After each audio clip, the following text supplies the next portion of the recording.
world is such a hostile place to women is men get us pregnant. Yet Here you've had a miscarriage. But this is...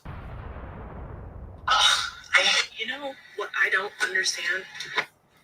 How there will be sometimes men who will make fun of women for being older and losing their fertility, and in the same breath, they will literally make fun of you for being a mom.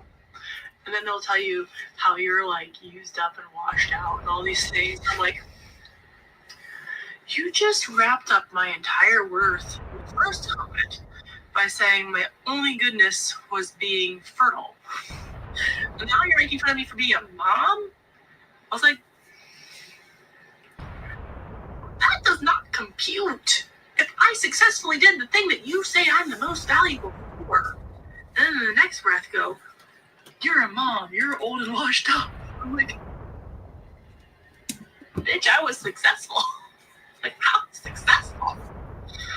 How do you have the audacity to not only make fun of somebody for nearing the end of their fertility window and insinuating that the only thing you has is to be fertile, then also make fun of them for being a mom and being successful at being fertile? You know what I don't understand? How there will be sometimes men who will make fun of women for being older and losing their fertility, and in the same breath, they will literally make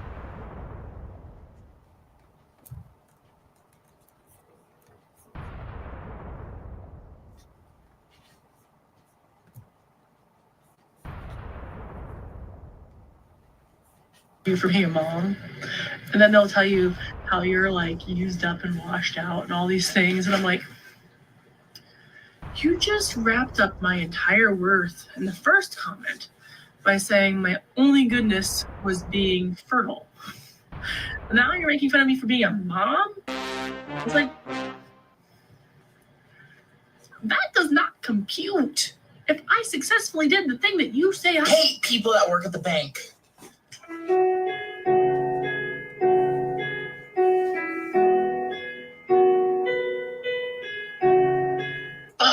I hate people that work at the bank. Hey, let me give y'all some advice. Stop telling people they lucky they ain't got no kids. Don't be mad at people when you tell them congratulations they're pregnant and they have no emotion behind it. Some women deal with infertility. Some women have went through multiple miscarriages. So it's hard for those women to get excited about pregnancy. Some women have to guard themselves into acting like they don't care, or they lie to themselves and everyone else saying they don't want kids to basically, protect their own feelings. They don't want to keep explaining to you why they don't have kids. They don't want to keep lying to you about why they don't want kids or why they don't have kids. A lot of women keep their pregnancy a secret because they want to make sure they can make it out the first trimester. Some women want to keep it a secret because they've experienced so much loss to where they can't believe it until they see it. And if someone tells you that they're expecting and they tell you, look, don't tell nobody, I don't want anyone to know. They're telling you this because they don't want anyone else to know, because they are protecting the fact that they may lose that pregnancy. Or they just want to get to the point to where they know that they can tell everybody because they know that pregnancy is going to be successful. So don't be one of those people that's like, oh my God, she ain't even excited. Oh my God, she acting like it don't even matter. No, manage your business. Manage your business, because that's the type of hurt and the type of pain that don't nobody else understand unless you've experienced it. So quit telling women of a certain age, or just telling women, period, oh, you lucky you ain't got no kids. Oh, you don't want none? Stop. If you coming across this video, just stop. Don't ask questions. Oh, you don't want none? You don't want no kids? Oh, you lucky. And I know it's not intentional, but that can really trigger someone. Okay? Like, some women are tired of lying to y'all about why they don't have no kids, or they're tired of lying to y'all saying that they don't want kids. Just manage your business. There you have it, Dolomite. We got their ass today. But they upset at men. They're upset at men. Fertility is not a joke. 1 in 6 people struggle to get pregnant. 1 in 4 pregnancies end in a miscarriage. So when it comes to April Fool's Day, please joke about something else and not fake pregnancy announcements. Sincerely, all the love, the infertility community. Infertility? Everybody gets triggered by that. So tonight somebody said something to me that was super hurtful. For one, I have 2 boys. They're 8 and 10 years old. And I have had 4 miscarriages after them. The last one being this summer, which I was 11 weeks when I had to have a D&C, and it was a healthy baby girl. We were discussing ages and pregnancies and stuff like that. And she said, maybe your body is trying to tell you something. And I said, well, my body is telling me that it can get pregnant. And she said, well, maybe your body's telling you that you can't do it. And I said, well, I can. And then she said, well, maybe your body's telling you that you can't. It was really hurtful because to me, that points blame on my body being the problem. I've literally had every test under the sun, every blood test under the sun to figure out that That's why men need to keep their uneducated opinions to themselves. If you do not have the capacity to experience a miscarriage, you sure as hell not a person to be speaking on one. As it turns out, big shocker, you do not in fact know what is normal to do when you're experiencing a miscarriage. I expelled 2 fetuses at once and they got flushed down the toilet. Another one that was more progressed, I actually had to dispose of that one in the trash because it wouldn't fit down the toilet. Now, since women are just deplorable monsters to you, you treat babies like goldfish, I would advise you to stop talking about things that you don't know the first thing about. That's why men need to keep their uneducated opinions to themselves. If you do not have the capacity to... So I just got off a client call and I am enraged for her. This is something that you should never, ever say to someone trying to get pregnant. She was told that like, oh, it's okay. It was an early miscarriage. It's not that bad. Let me tell you, that is so insensitive and for so many reasons. So here's the thing. It doesn't matter how early the loss was. If you were already hoping, dreaming, thinking about growing your family, it was real to you.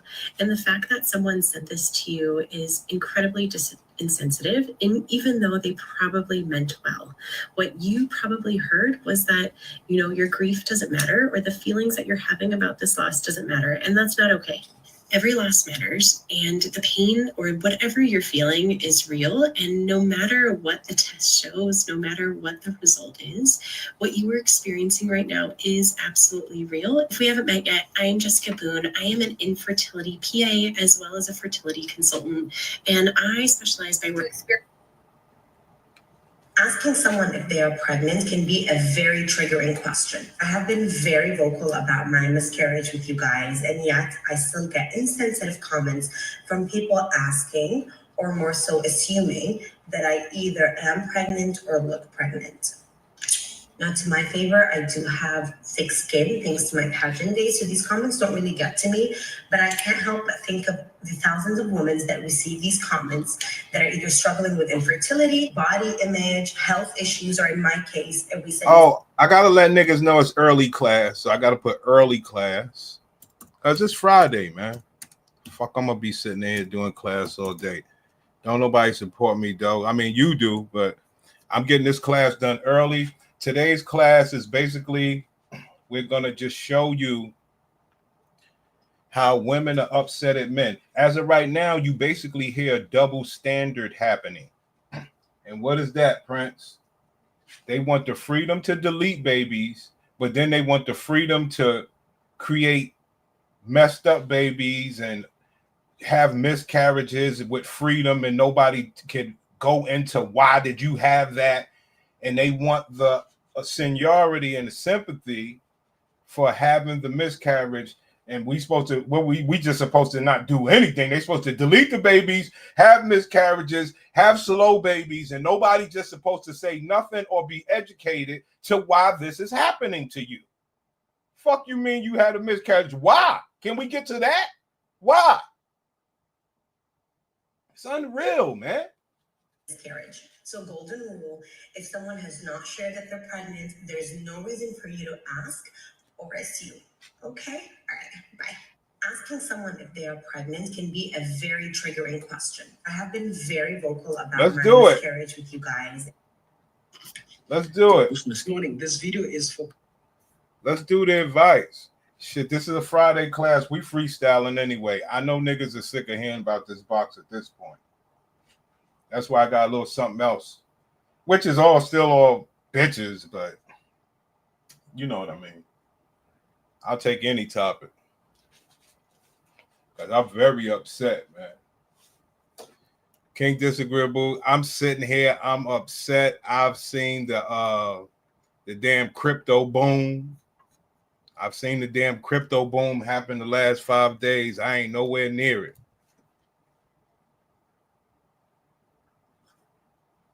So I'm very upset sitting up in this motherfucker, B. So I was like, well, what could I do? Guess I could just talk to the class. Because I'm very upset.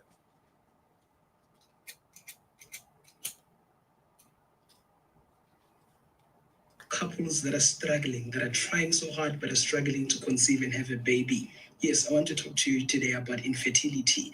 Before I continue, please note that this video is strictly for educational purposes. I encourage you to go see your own healthcare professional for assessment, proper diagnosis, and treatment. Screw that nigga. Guys, Marriages actually are. One of you. Here we go. Here we go. This is for all the classmates, for everybody that's educated. Here we go. One of the reasons the world is such a hostile place to women is men get us pregnant, yet they are not taught nor are they expected to know anything about what actually happens once we get pregnant, how dangerous it is to us. Stop the show. What's good, pimp? Yo, what's good? Yeah, we can hear you. Yeah, I'll get right to it. I'm trying. You got feedback, like. I heard feedback from you when you came in, but let me mute while you speak. Speak now. Yo. Did you hear the feedback with the mic muted? Nope. All right, so I'm gonna mute. Go now.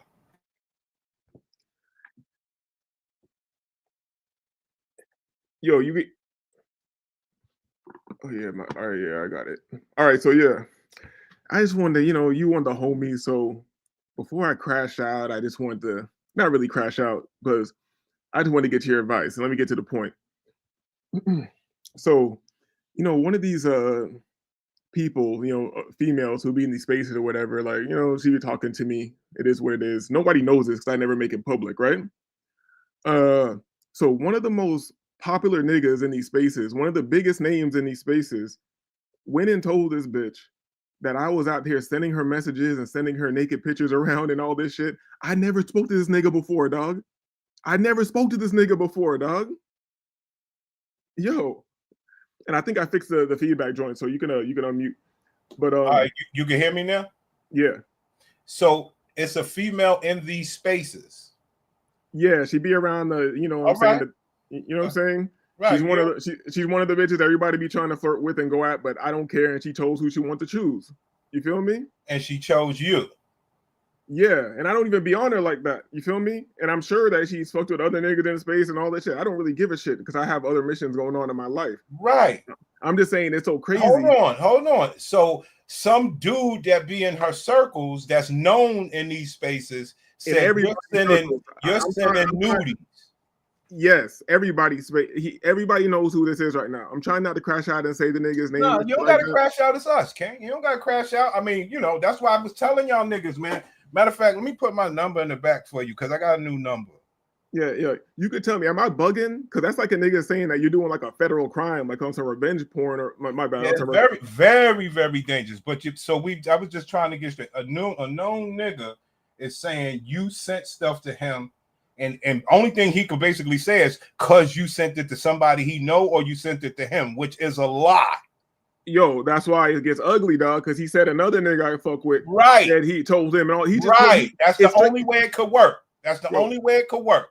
It's straight. He said he sent it to some other nigga that we know. That's the only way it could work. Yo, it's straight whole shit, dog. Yo, I'm not in no discords with these niggas. Don't got their numbers. Never spoke to these niggas ever, dog. Yo, that shit is like perfect sense.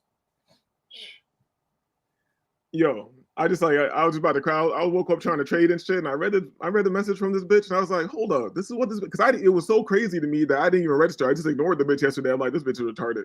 And then I read it this morning, and I'm like, hold up, this is what the bitch is saying? Well, let me ask you a question. So, the guys that she's saying did this, do you believe that they're capable? Yeah. Actually, I can't just say them. I'm not gonna put it on them specifically. I believe any nigga's capable, and especially like no, we talking about whole shit, my nigga. I'm incapable. I'm incapable, my nigga. You know what I'm saying? There's no way, even if you sent me something, why would I do that? Why would I tell her I'm incapable of doing that? I could care less. I want to see the news. You know? You a real one. Like I was saying before, like I even said to this bitch, and I said it before. Like my meter to know when somebody's a bitch or like even you a whole ass nigga is fucking impeccable. No matter how popular you are, no matter how much niggas like you, I can tell you a bitch behind that twinkle in your eye. I can see the bitch in you. Like, and you not like that. I never would think like you would do some shit like that because I'm incapable. You feel me? And it's like, yo, and it's such the nigga who it is. It's like I kind of had the radar, but I didn't want to put it on him. Believe it on them. You want to think the best of some brothers, not all, but some, you want to give nigga the benefit of the doubt. That's why I was saying, do you believe he's capable? Yeah, it's unquestionable. But now, I don't want to believe a bitch about anything. But the way she broke it down, like this nigga definitely did that shit.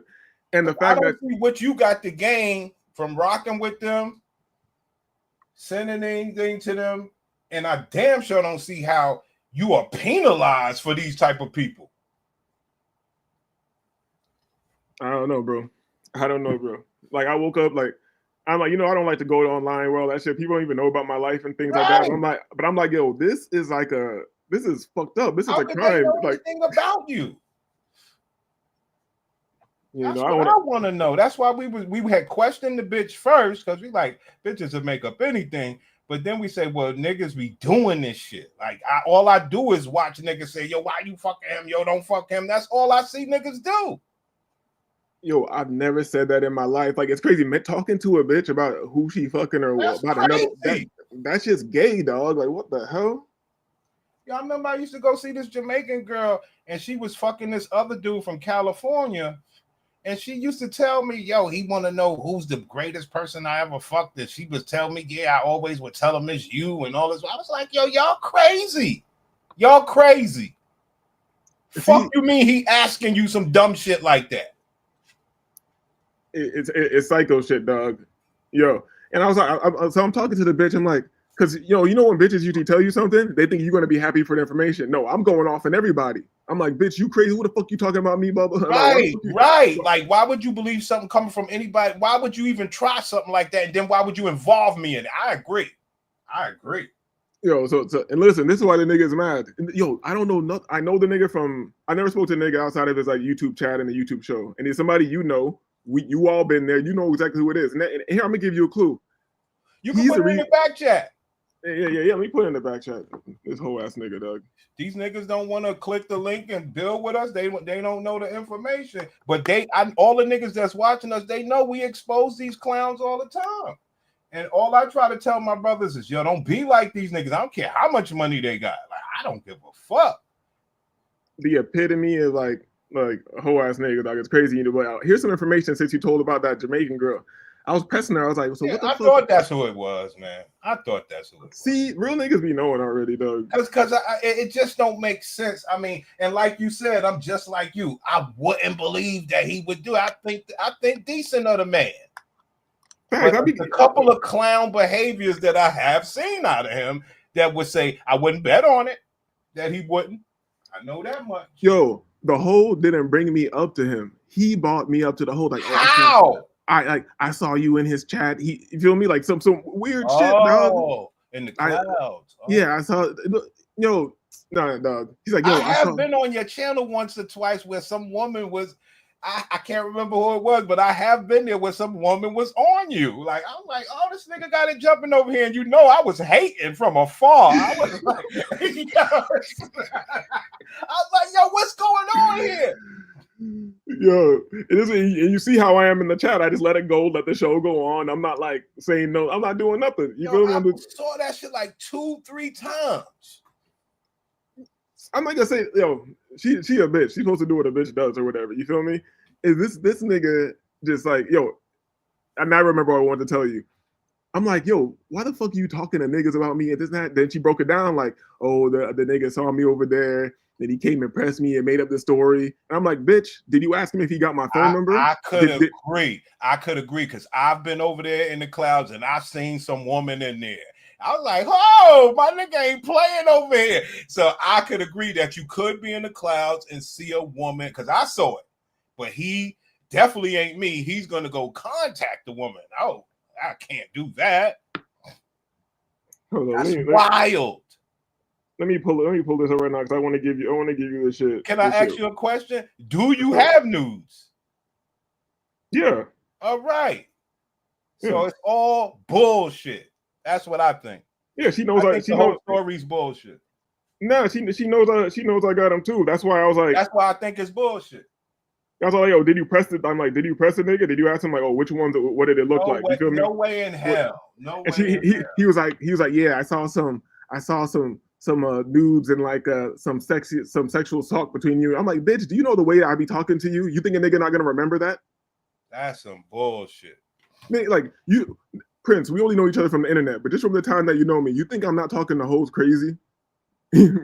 Like, I believe you. If you ask me, my honest opinion from what you let us into your lifestyle, which is pretty transparent. If anybody watch your shit, they go to the crib with you, they go everywhere. You pretty transparent to me, but you also an asshole. You understand? So yes, you are talking to bitches the way you see fit. You understand me?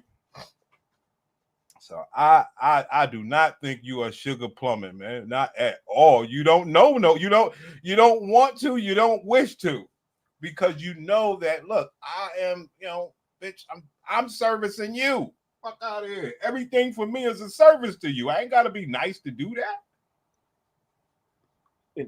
Man, it's not even, I'm just like, I don't believe in shit already, but it's just like, damn, everybody's a bitch. Like, oh wait, not everybody, you feel me? Let me not put the homies in it, but like, niggas you wouldn't expect to just like, why? What am I taking from you? You already a popular nigga on the internet. I'm some random nigga over here. You always talking about all the shit you got, how cool you are, and all this shit. I'm like, okay, nigga, why the fuck do you gotta bring? And it's crazy for a nigga who talks about integrity and all that shit like that to come up and bring a nigga's name into some weird sex picture sending shit. Like, this shit's crazy, though. And the only reason that I would believe that he would do it, the only reason, is because he knows your channel is not large enough. You know what I'm saying? It's the only reason. Facts. You feel me? Because I could have some fun and just do a show and keep blasting. Actually, you know what I'm saying? Yeah, I could grow my channel off of it. Do like a R. Kelly locked in the closet. Like I do like 100 parts talking about this. Right. But it's just like, I know, like, put it this way, if he's the leader of those niggas over there, I already know that we already know between us, me and you, dog. We know most of them niggas who are up under them those are hoe ass niggas, dog. These are the alphas. Some fucking weirdos, B. You feel me? Weirdos. You hear me? Yeah, so I'm not trying to convince a nigga or like I said, we ain't knocking them. We just like, yo, y'all some good dudes. You know what I mean? Like, just because you like buy a bunch of hammers and all that, you're a good dude, man. Come on, man. Like, ain't nobody worried about them hammers, dog. The West wasn't brother. It's not even. It's not why these niggas buying them. Like, I don't even know why you buying them. Like, for what? I say less, dog. We already know the West wasn't one with a registered. You feel me? Come on, man. But yo, check this out. This is word for word. When I brought this person, when this person bought you up initially, before they later. My bad. My mom just messaged me. When this person bought you up initially, before they later came back telling me you were doing me bogus, all I said was, "Yeah, I'm going," jokingly but serious, and they were irritated and started being mean to me. And I was like, "Yeah, he's 6'4" and handsome. I'm going for the fuck." And that's after that is when the nigga started making up things about me. I honestly could believe it, because these dudes get upset when women say, "Nah, I do what I want with my box." They get upset over that shit. And then when you add in the fact that they say, yo, why you with that nigga and stuff like that, that will really enrage them. You understand? Because it's the weirdest shit. Black men been doing this forever. Yo, black men are down bad, dog. I might not crash out about him, but I might have to do a show about how these niggas are pathetic and need to get their shit together. They need to go get some game from Pookie or some shit like that. Like that shit is. It is weird. It's the reason why I even came to the damn internet, man. Because I was totally upset that this fake alpha shit and they're ostracizing the street life. I was like, well, what is this here? These niggas are the real clowns, mad at niggas fucking bitches that quote unquote make less than them. For what? Bitch, you need to pick better. For what? These niggas don't like. I guess most niggas didn't experience it in their life, but like, especially in my younger days, when I was at my brokest, I had the most bitches, dog. It don't have nothing to do with money. Right. It was what your focus was on. Whatever your focus, you know the term, whatever your focus is on grows. Facts. Facts. That's why you gotta change your focus to get some other shit popping in your life. And the thing is, like, right. And it's clearly evident that these niggas never had a focus of box. You see what I'm saying? They don't know. They still worried about the mentality and the character and the moral fabric of the bitch. Man, please. The real crazy shit to me is that I don't believe the nigga is incapable of getting bitches. I think the bitch fucked with him before. You feel me? So why the fuck you gotta hate on me? Me, my little channel. I'm this humble nigga over here. I just say I'm the shit. I don't go to your channel and say you ain't shit. You understand what I'm saying? Like, I'll tell you why. I learned a long time ago. Never try to figure out clown behavior. That's like trying to. It will drive you crazy. You know what I'm saying? You just can't figure it out. I'm not a clown. You understand me? So it's like I'm trying to figure out clown behavior. It only puts me in the trick bag. You know, but that's why they do it. You 100% right, dog. Cause that shit had me like pissed off when I woke up. I didn't trade. You feel me? I missed a trade and shit like that. I was like, crazy. That's my fault. I'm not blaming nobody. That's no. We always blame ourselves. It's just the funny part of it that the very last thing any man should be doing is talking about another man to a bitch in these type of capacities. Plain and simple. That's it. Why would you be talking? Why would I talk to some woman about you, how you sent me the nudes and I see how that thing do? Why would I do that? I never mentioned no nigga. Like that's when the bitch was talking to me. I was like, these are, I'm not like these, I'm not, maybe I use the language I use. I'm not like these F word dudes that you be messing around with. You've been talking to me for how long? Have I ever mentioned a nigga to you ever? Right. She's like, oh yeah, that's why I thought it was fake and this. And then the bitch thought I was gonna let her off the hook. I'm like, bitch, you a messy asshole. You know what the fuck you're doing. Right. You know what you're doing, bitch. Right. You don't bring this to me. Because she really got me hot because she was saying, yo, this guy and that guy. I told the bitch, yo, unless you're gonna snitch on the nigga, get the fuck away from me. Get out my phone, bitch. I agree. Unless you're gonna snitch on the nigga, get the fuck out my phone, bitch. And then she's like, you're not gonna tell and put me on blast too. I'll do whatever I want with the information. Are you gonna snitch or not? You're gonna snitch or not? Well, the way it is you put the information out here so brothers could go at each other. Exactly. For the sake of you. That's what you did, sweetheart. And she thinks niggas don't know this. You feel me? Like that's what you did. So we understand what you're doing here. Now, whether it's true or not, we gotta go and decipher. Is that man capable? I say yes, man, because they're weird to me. Even though I love all my brothers. They don't love me, but I can understand you niggas are a little weird. It just bugs me the fuck out how all these niggas talk about street niggas and how they don't like. All of them talk just like me. I'm like, well, you talk just like me. How you ain't a street nigga? Like that shit is wild. Like they're so upset at themselves, man. I know. I don't want this to take this. No, this is good work. I mean, we could really kill him if we wanted to. The problem is we ain't nobody. So who gives a fuck? I know that, but we do know like niggas like him be in the clouds. But even who I am I don't really care about niggas like that. I just don't like niggas playing with my name, and I'm really more disappointed than anything. You feel me? Let's turn it around then. Let's turn it around. What is my key fundamental? Extract from the Gladiator. Well, what is the key fundamental for a man that has money already? You know, without money being involved, what is the key fundamental when dealing with these bitches? You live by it, man. What is your number one objective to do if you're not extracting? Oh, some bucks. And what does that consist of? Fun. Oh yeah. The number one thing to do is have fun on bitches. So I want you to make sure that you don't lose sight of that. So now we sit and we say to ourselves, how do we have fun with this? See, because this is good stuff for us. Yo, that was my first thought, but I thought my fun would end up making me look bad. Because you know me, I don't care. I don't think so.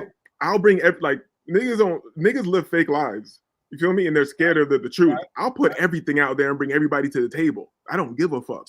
You feel me? You always do, if you ask me. I always do. Know it could get way more transparent. I mean, you understand? I already know I've said too much. You feel me? That's why I got to trade. I can't have a job or nothing. Right. Like I could never see you working a job. You know what I mean? Not at this point in your life. Unless I know you can, but come on, you're a spoiled black man. Come on, you spoiled, son. All my niggas over here is kind of spoiled. Even HD Live, he's a spoiled nigga. You know? Like all my black men are spoiled. I give y'all that. We are a spoiled bunch of men. Let's be real about it.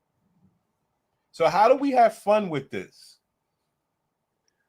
Like, can we go on? I mean, we basically got the evidence on him. I was just gonna burn down the whole house. I was gonna like make a thumbnail with random niggas' faces in it and be like, who is it? You feel me?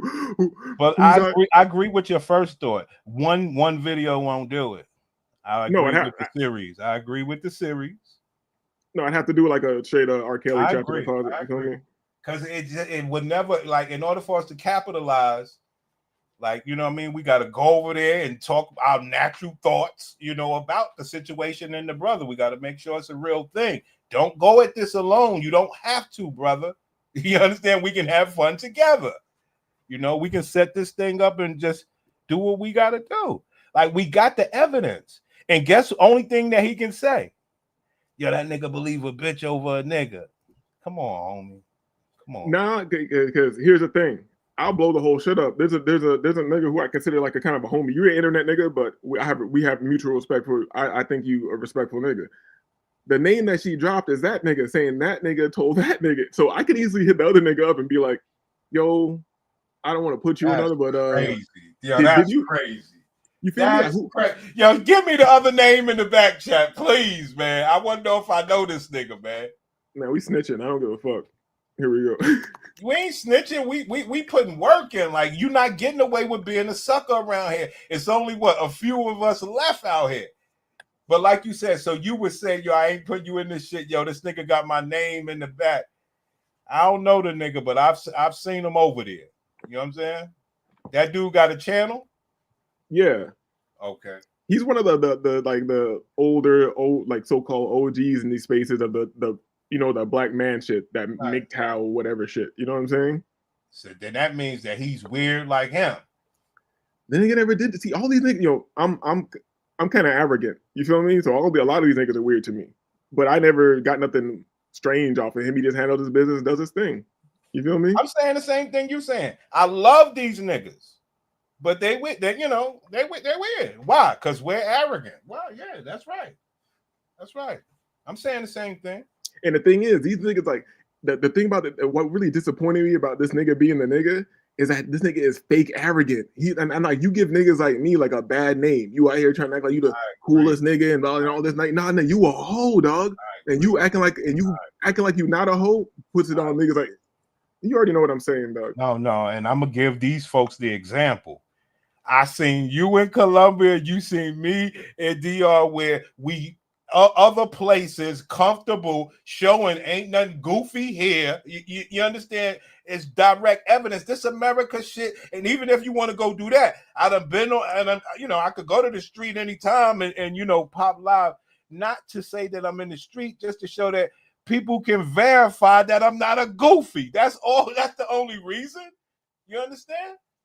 Not glorifying, I'm glorifying how I'm loved amongst the people. There's no one out here that believes that I'm goofy besides my gladiators. You understand?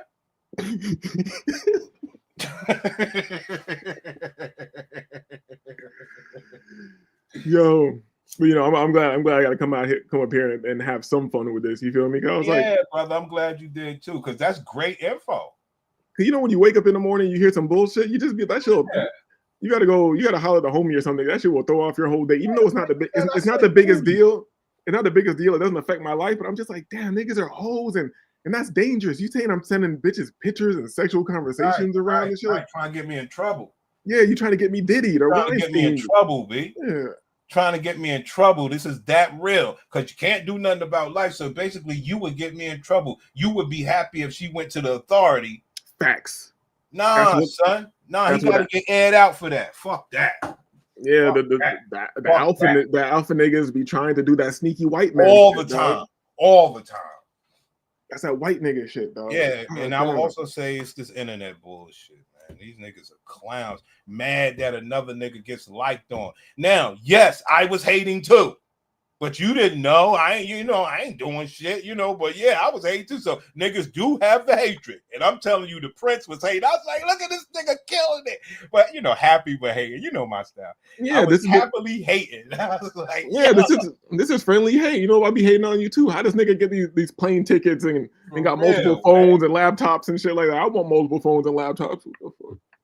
Right. We happily hate, baby, because I'm happy that my nigga's getting it and I want it too. You know what I'm saying? For real. So yeah, I could see how niggas could have the hatred. You see? And that's when you separate the goofies. Niggas went and acted on it and didn't care if you could get in trouble, my nigga. Come on, my nigga. And she said, she gave the other evidence. I said, yo, I don't care. You got this evidence? I said, I'm going to go do it anyway. And they got mad. You got that evidence? Oh, yeah.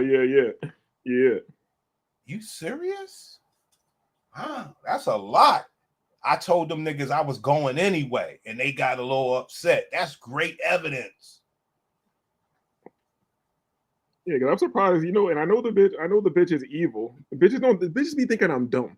I know the bitch is evil because on iPhone, you can delete messages. And these messages are still here. You feel me? Mm-hmm. So she want me to have them. Crazy work, man. Crazy work. Yo, my gladiator who got the iPhone for me, right?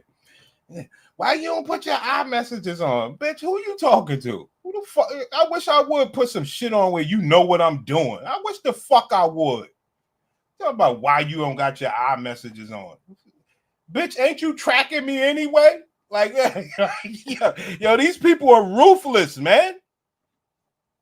You think you're going to have a tracker on me and I got to turn on my iMessages? The line got to draw some damn where. You understand? I'm a man, goddammit.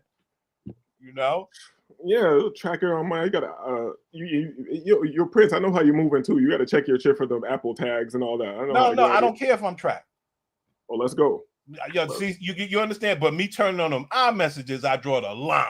You see what I'm saying? I don't care if I'm tracked. I go anywhere the fuck I want, whenever I want. Now you think, bitch, track it. You understand? Like, come on now, you got me fucked up. I don't give a fuck. Like, yo, let me give you something word for word because I know you'd enjoy this. You feel me? Yes. Listen, the bitch says like, if I tell you you're not gonna blast me or anything, I don't promise you this shit. I said, I'm not negotiating with you, terrorist. You use me for what you wanted. This is exactly what you wanted to be talking about. Now you want to play innocent. You feel me? I said, answer the question or fuck off. The bitch says, oh my God, okay. I'm like, you talking to me like I'm these whole ass niggas. Right. He says, if you slam me bogus, I will never forgive you. I don't care. And then she says his name, right? Right. He said you sent screenshots to the other name, who then showed powerful. Fuck that. Hold on. This is powerful. Go ahead. He said you sent screenshots to the other name, the other guy, who then showed him allegedly pics of me and screenshots of our message allegedly. Right. The only thing I said after that is, you people are pathetic. Right. That wasn't that was my next line. She's like, you people, stop fucking saying that. I literally just told you who it is. I'm like, that shit is wild. She's saying that man basically bothered her, right? Yes. I can't say that. I won't add that because she might try to make it look like that when she's talking to the nigga. You know how hoes are. You know what I'm saying? That shit is wild. They bothered her with all this info. This shit is like you said, you people, because it's hard to believe from any of you people, man. It's hard to believe. Yeah, she got tight. Is. Yeah, she got tight because I was putting her in the same pot with everybody else. I was like, right, yo, you gonna have to step out because you in this pot bringing this garbage of shit to me. So you gonna have to say, yo, I ain't the ain't shit one. So that could only mean that you want trouble between the brothers. You understand? But as well as it always is, but you're also telling the truth about the brothers because that's the only way you find the truth because niggas be fronting in your face. It's the wildest shit. It's the wildest shit. That shit was interesting. I kind of played it good because you know how I move. Like when she first said this, I didn't realize she said the word bogus, and then if any bitch says anything to me that I don't like, I just stop talking to them. You know what I'm saying? So she said the word bogus, and I just stopped responding. And I didn't even check the message. This is like days later. I opened it and I saw what she said after that, and and then it made sense to me. I thought the bitch was just like drunk off Bloody Marys or some old bitch shit, and just acted funny or something. But then I read it, I was like, oh, somebody's fishing for information. I thought she said I was fishing. That didn't make any. It was so crazy to me. I couldn't even conceive it. You understand what I'm saying? I had to read it again and be like, oh shit, she's saying niggas are being hoes. And then I got this information. And like I said, the only reason that I kind of believed the bitch is because I was in the clouds. And I seen a bitch all on you. I'm like, yo, what's going on here? I was like, hold on. I was like, what is this? Yo, everybody knows it's obvious, but I don't address it. I only speak to her directly and personally. Right. Directly and personally on the phone. If you in my chat, you an audience member. Stop trying to come over here and fuck up my show and fuck up the fun and shit. I know what you're doing. What's going on over here? And I can't remember the name, but if I kind of think back, it was a name that I have seen around before. But yeah, I can't, recall it at all. But I was sitting over there like, yo, what the fuck is, this nigga? That's my nigga. I hate that nigga. I went through it all. You know what I'm saying? I was like, oh. And you never knew that. You know what I'm saying? You never knew. I was over there like, yo, this my nigga. I hate this nigga. Well, you know what's real? Yo, Prince, I already know if your channel was booming up, you'd have mad bitches over there trying. That's what I'm saying. If you took this, we're too real, Doug. We're too real. With your same energy, if you took this channel, took your energy and built another channel and shit that wasn't hidden and you played by the rules, you'd have all the internet hoes dropping you $200 every other day of their alpha's money and shit like that. Crazy, you see these hoes in these chats? I was loving it and like so I could see how niggas will hate on that shit. I see it.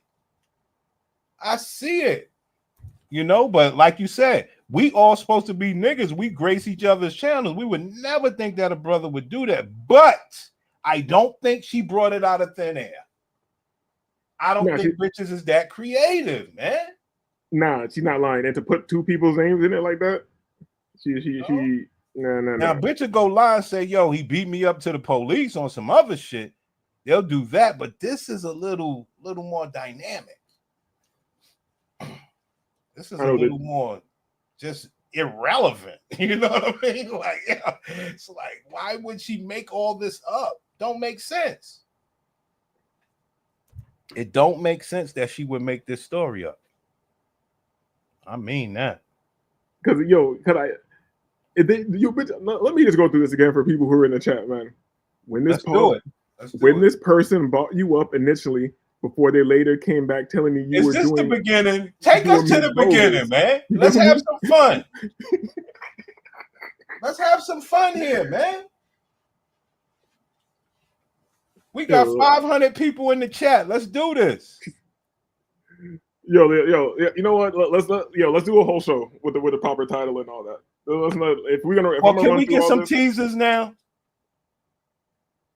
We'll do the whole show. Let you have, keep the good. Well, just give us a couple spoilers then, man. Because I do want to do the show with you. all right. You know what I mean? Okay, I just give you teasers right here. All right, so cool. She was sending me some videos and whatever, not even sexual, just being goofy. She says, Right. "Oh, I know you think I'm cringe or whatever." I'm like, "Nah, you're not cringe. You're goofy, right?" So that same time she says, so it goes from there to her saying this: "You real life bogus?" Question mark. I can't tell if someone's fishing for info or telling me real shit. Then she tried to call me, and I was like, "Bitch, you call me bogus and you try to call me? I'm not even answering you. I had to put my phone down." You know. That was on Sunday. I didn't look at her message till today. This is how I be talking to bitches, dog. I didn't look at her message till today and really see what it said and responded to her. And then wait, what did I say? I said, none of these goofies you speak to online know me, and it's troubling grown men are discussing me, and you are mentioning them to me. You're mentioning me to them. Right. She says, I asked if you were bogus because a person said you showing other people things I send you, but I don't trust their motives, so I was trying to ask you. And I didn't mention you to anyone. And motherfucker sees me in your chat supposedly and come telling me you allegedly showing people things in me, which is why I said I couldn't tell if they're coming telling me real shit or if they're trying to bait me to reveal shit. Now, so like I asked you before, so they messaged her first. Yeah, that's what it looks like. That's what she believes. She said a motherfucker came to me. They saw me in your chat and they came to me. So yeah, he being 100% a hoe. You feel me? And this is how I respond. I said, did they prove anything to you before you came accusing me? Can they even prove they have a way to speak to me? You feel me? And to be real, it's pretty fucking gay that after this person has zero proof of even having my number, even a description of something you've sent me, you come to me with this vague shit. Very nasty. You feel me? So, she sent me long messages. Like I can't read these messages again because no, save that. But I don't even like read it. You feel me? But you can get to the point where you see the nigga is a straight hoe, dog. Right. Like it's a hell of a show, boy. Because like I said, they're banking on the fact that they could do that to small channel niggas, but the small channel nigga got to. So this bitch be sending guap and all that stuff. To me, bread. I never seen her do nothing over there, but to me, no, I'm talking about on your channel. Yeah, a little bit here and there. Yeah. I don't give a fuck how much it is. So that would breed a little. See, because they believe that just because you're a small channel, it's so envious. They take this YouTube shit way too far. Like just because you're a small channel, you can't get bitches over there. No, hell no. Yeah. Let me hit. I'll hit this next one real quick. Look. I wasn't even tripping like that because, like I said, I don't trust this person's motives at face value anyway. And it seemed like they were just fishing for me to confirm some shit because they mad I was in your chat. They said someone else you supposedly showed stuff of me to then showed them. But yes, I pressed them heavily for specifics, details, screenshots, and supposedly they were showing these screenshots months ago, allegedly, of us talking sexually and pics of me, and just now bringing it to me, which I told the person makes them a slime ball. Because if all that was supposedly true and they waited months to tell me they are grimy, fuck them. And I responded, talking sexually, ... but can't name one line or describe an image. We talk crazy. You think some lame want to remember our style of chat? Dang. And then, we'll get into it more later because I don't want to take over the show, but you just see how lame that is. You know what I mean? Like it is disappointing. And nigga, you know bitches. And you know when a bitch be lying. She wouldn't even give that much detail if she was like lying. It don't make sense. Bitch ain't even that smart. Like this shit don't make sense. Why would she have all this info? Shit don't make no sense. Like making up some stupid story like that. Even though she know what she sent or whatever the case is, but they was supposed to send that to her and be like, even if you clipped half of it off, supposed to send that to her and be like, yeah, if you really trying to, show her something. Shit is wild.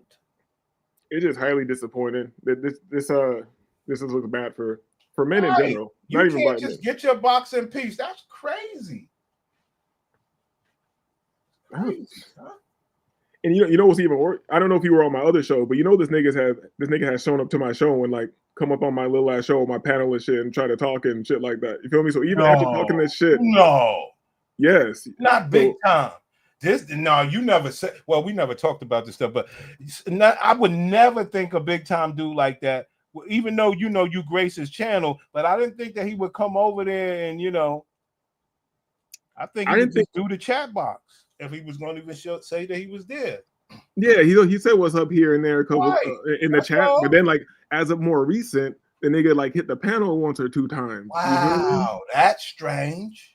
And he's like, and the way that you know me, I'm not insecure. So the way the nigga's talking, but I'm also not dumb. You trying to be a little condescending. You understand what I'm saying? YouTube supremacy shit. Yeah, you're trying to be not a little on condescending. Some man shit. YouTube supremacy. Yeah, no, niggas don't even want to talk about that. Right. So I know what you're talking about. I'm just making sure everybody knows. Yeah, on some YouTube supremacy, condescending, but also on some man. No, fuck that. On some man to man shit. Because I'm making a point, and he's kind of like trying to twist it into some weirdo shit.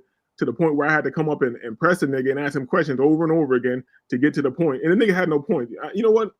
And I have that saved. It's in my lives anyway. So if I do the show about this shit, I'm gonna pull it up. I like that. You feel me? Why was he over here talking so weird? It all makes sense. Like I be it knowing all shit. Makes sense. And I already know how hoes are. Like I had no evidence and I didn't really care, but I know hoes go fuck with. This has always been my life.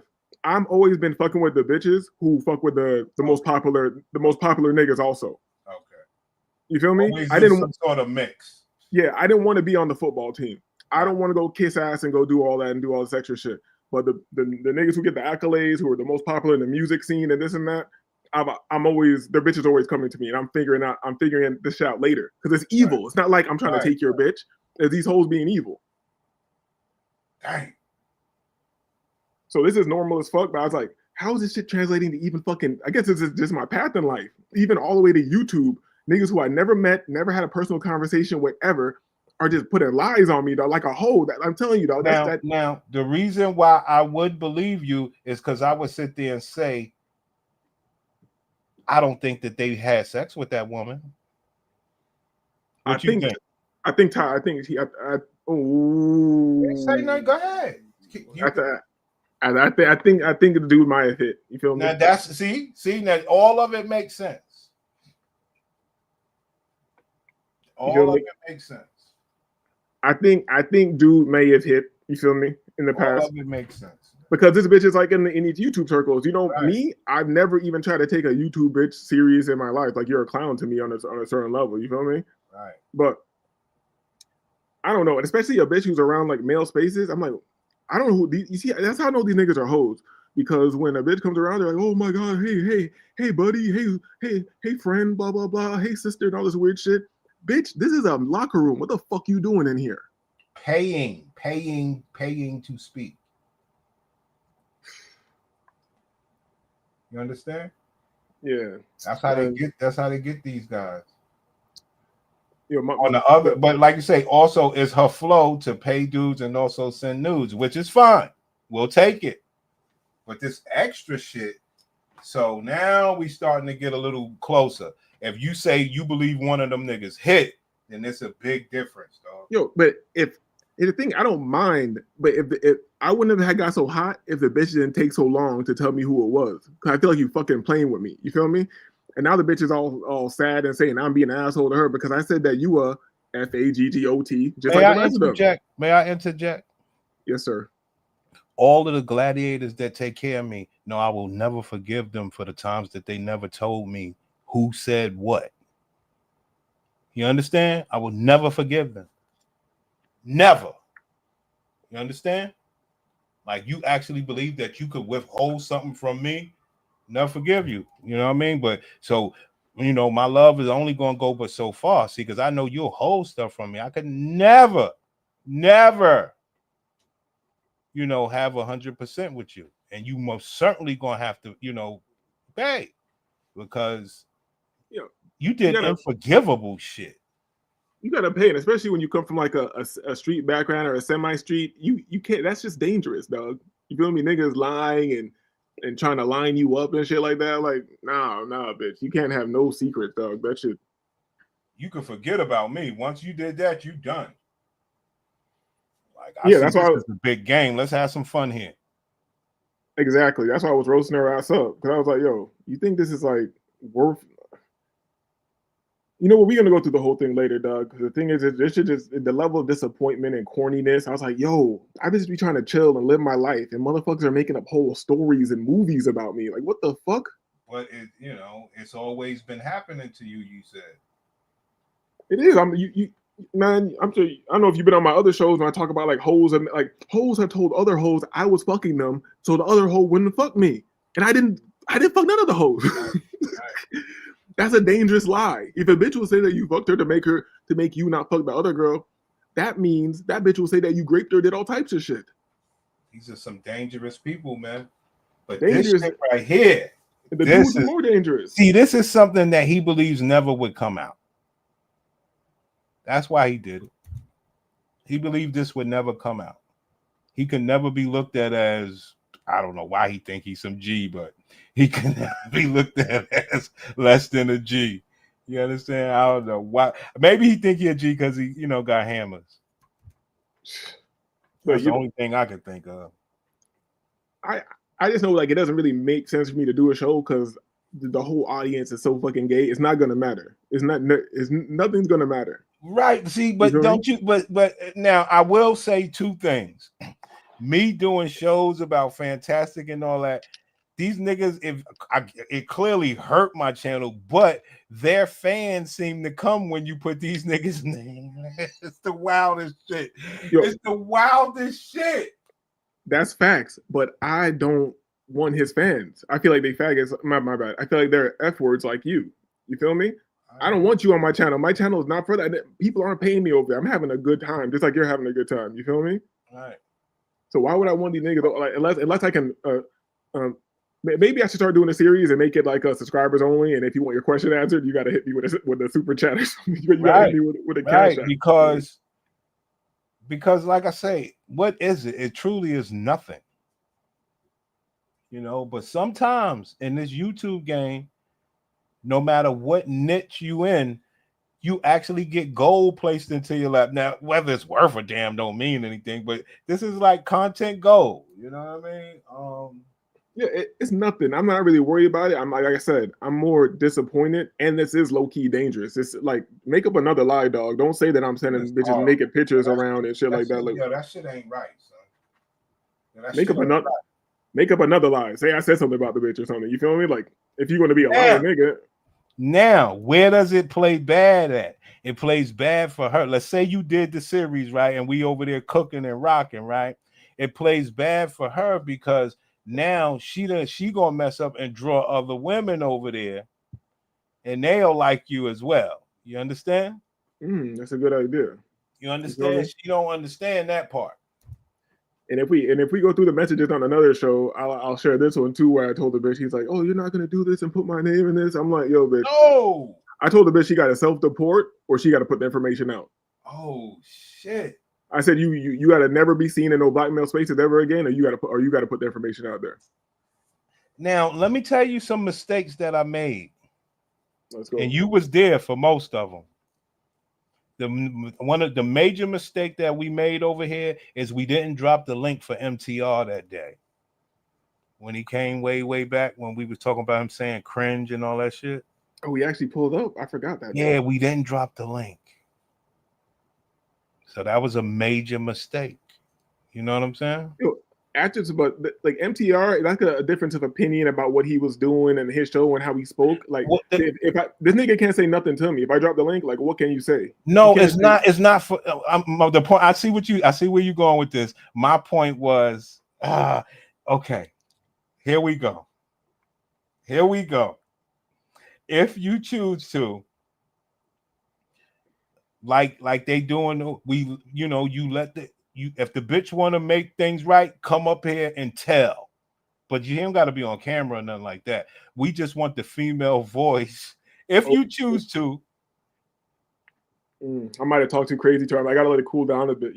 That's cool. That's cool. That's cool.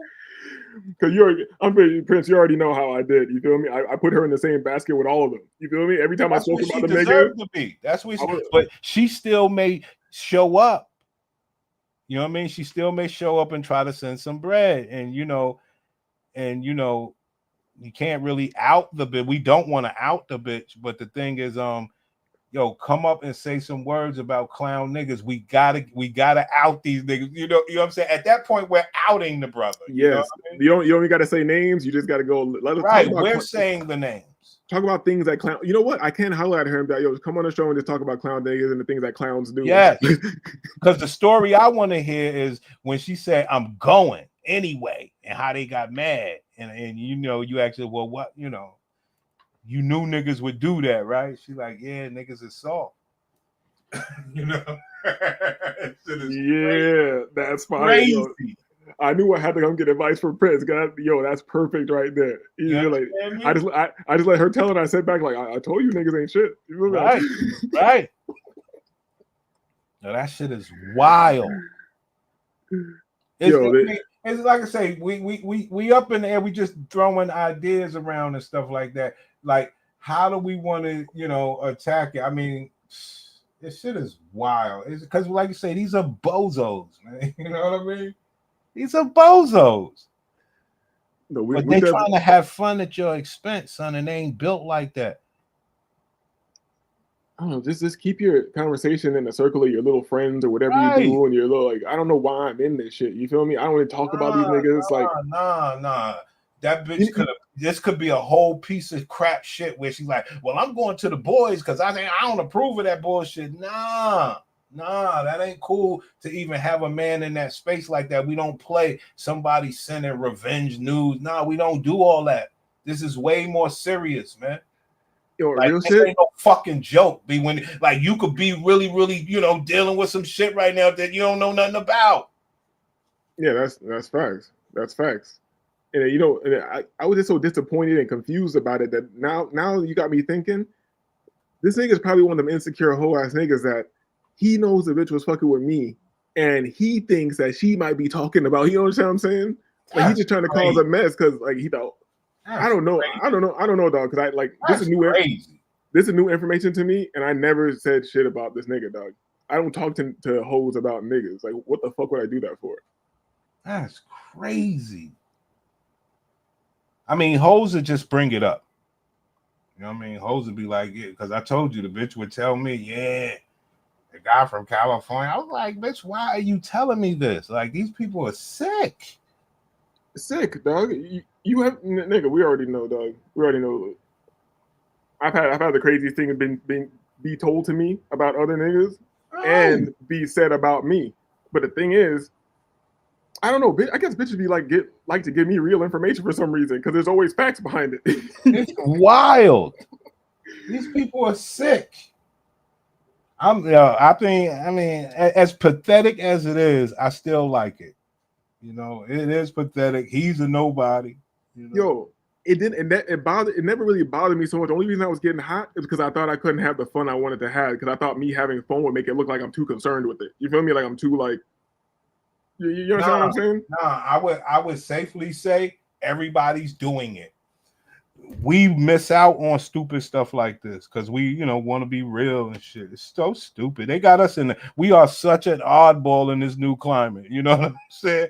This is if this would have been the other hand, he'd be airing you the fuck out. You understand? Because that's just a new way.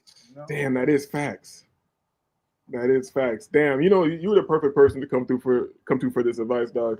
So I'm gonna have to catch you for my bad for like throwing your show off, but I'm gonna have to. Brother, it's Friday. I ain't doing shit. I believe like niggas sick of hearing this shit anyway. They ain't fucking with me. You think I'm stupid? I ain't that stupid. You know what I mean? I'm just like you, man. I'm available to do this shit. You know what I mean? So I do this shit. But this is serious right here. So fuck these niggas. You know what I mean? Like, this is serious. And I say it's damn sure worth fun. I believe that she would most certainly tune in. You understand me? I do believe that. She will tune in. And like I said, I think your first idea was better as far as like, what else we doing? Let's series the shit out. What else we doing? Series the fuck out. Fuck them. Yeah, because if I really want to milk this shit, pause. Like I can really like I'm nice with the editing. I'm nice with the sound. I'm nice with all that shit. You feel me? Right, and I'm good at then talking some shit to help. Like I believe it's a little bit of fun. I think that might be the angle now. Since the nigga who's like one of the top niggas in this whole thing is showing himself to be a complete hoe, maybe that should be my channel, just attacking black men. Attacking whole ass black men. We want to do it. We want to do it, but the thing is, we run the men off. And I don't know. It's so weird. I don't know how these men rock with what they rock with anyway. Because we thought it was about the gender war and trying to get shit right. We realized that ain't the case. There's some just sit around having conversation shit. And that's kind of like what this whole thing was about anyway. But once we got past that, we realized, the men are on some wild shit. And they support other men that's on doing some whole shit. It's the wildest shit you ever saw. And we're gonna keep it ambiguous until later, till we really turn up. But you know who I'm talking about. And it's crazy how these niggas talk about these other niggas. You feel me? He'll do a whole show talking about them niggas like shit. These niggas talk about MTR, talk about Melanie King, about them niggas like shit. Obsidian, all these people. Like, come on, dog. They talk about them niggas like shit, my nigga, and they are the main dudes. Like, this is something that's unforgivable amongst friends. Like, why you doing that, dog? You trying to get me locked up? Yeah, that's just done. That's just done. Oh boy, here we go. Here we go with Bernie. See, Bernie ain't shit. Bernie ain't shit. Bernie ain't shit.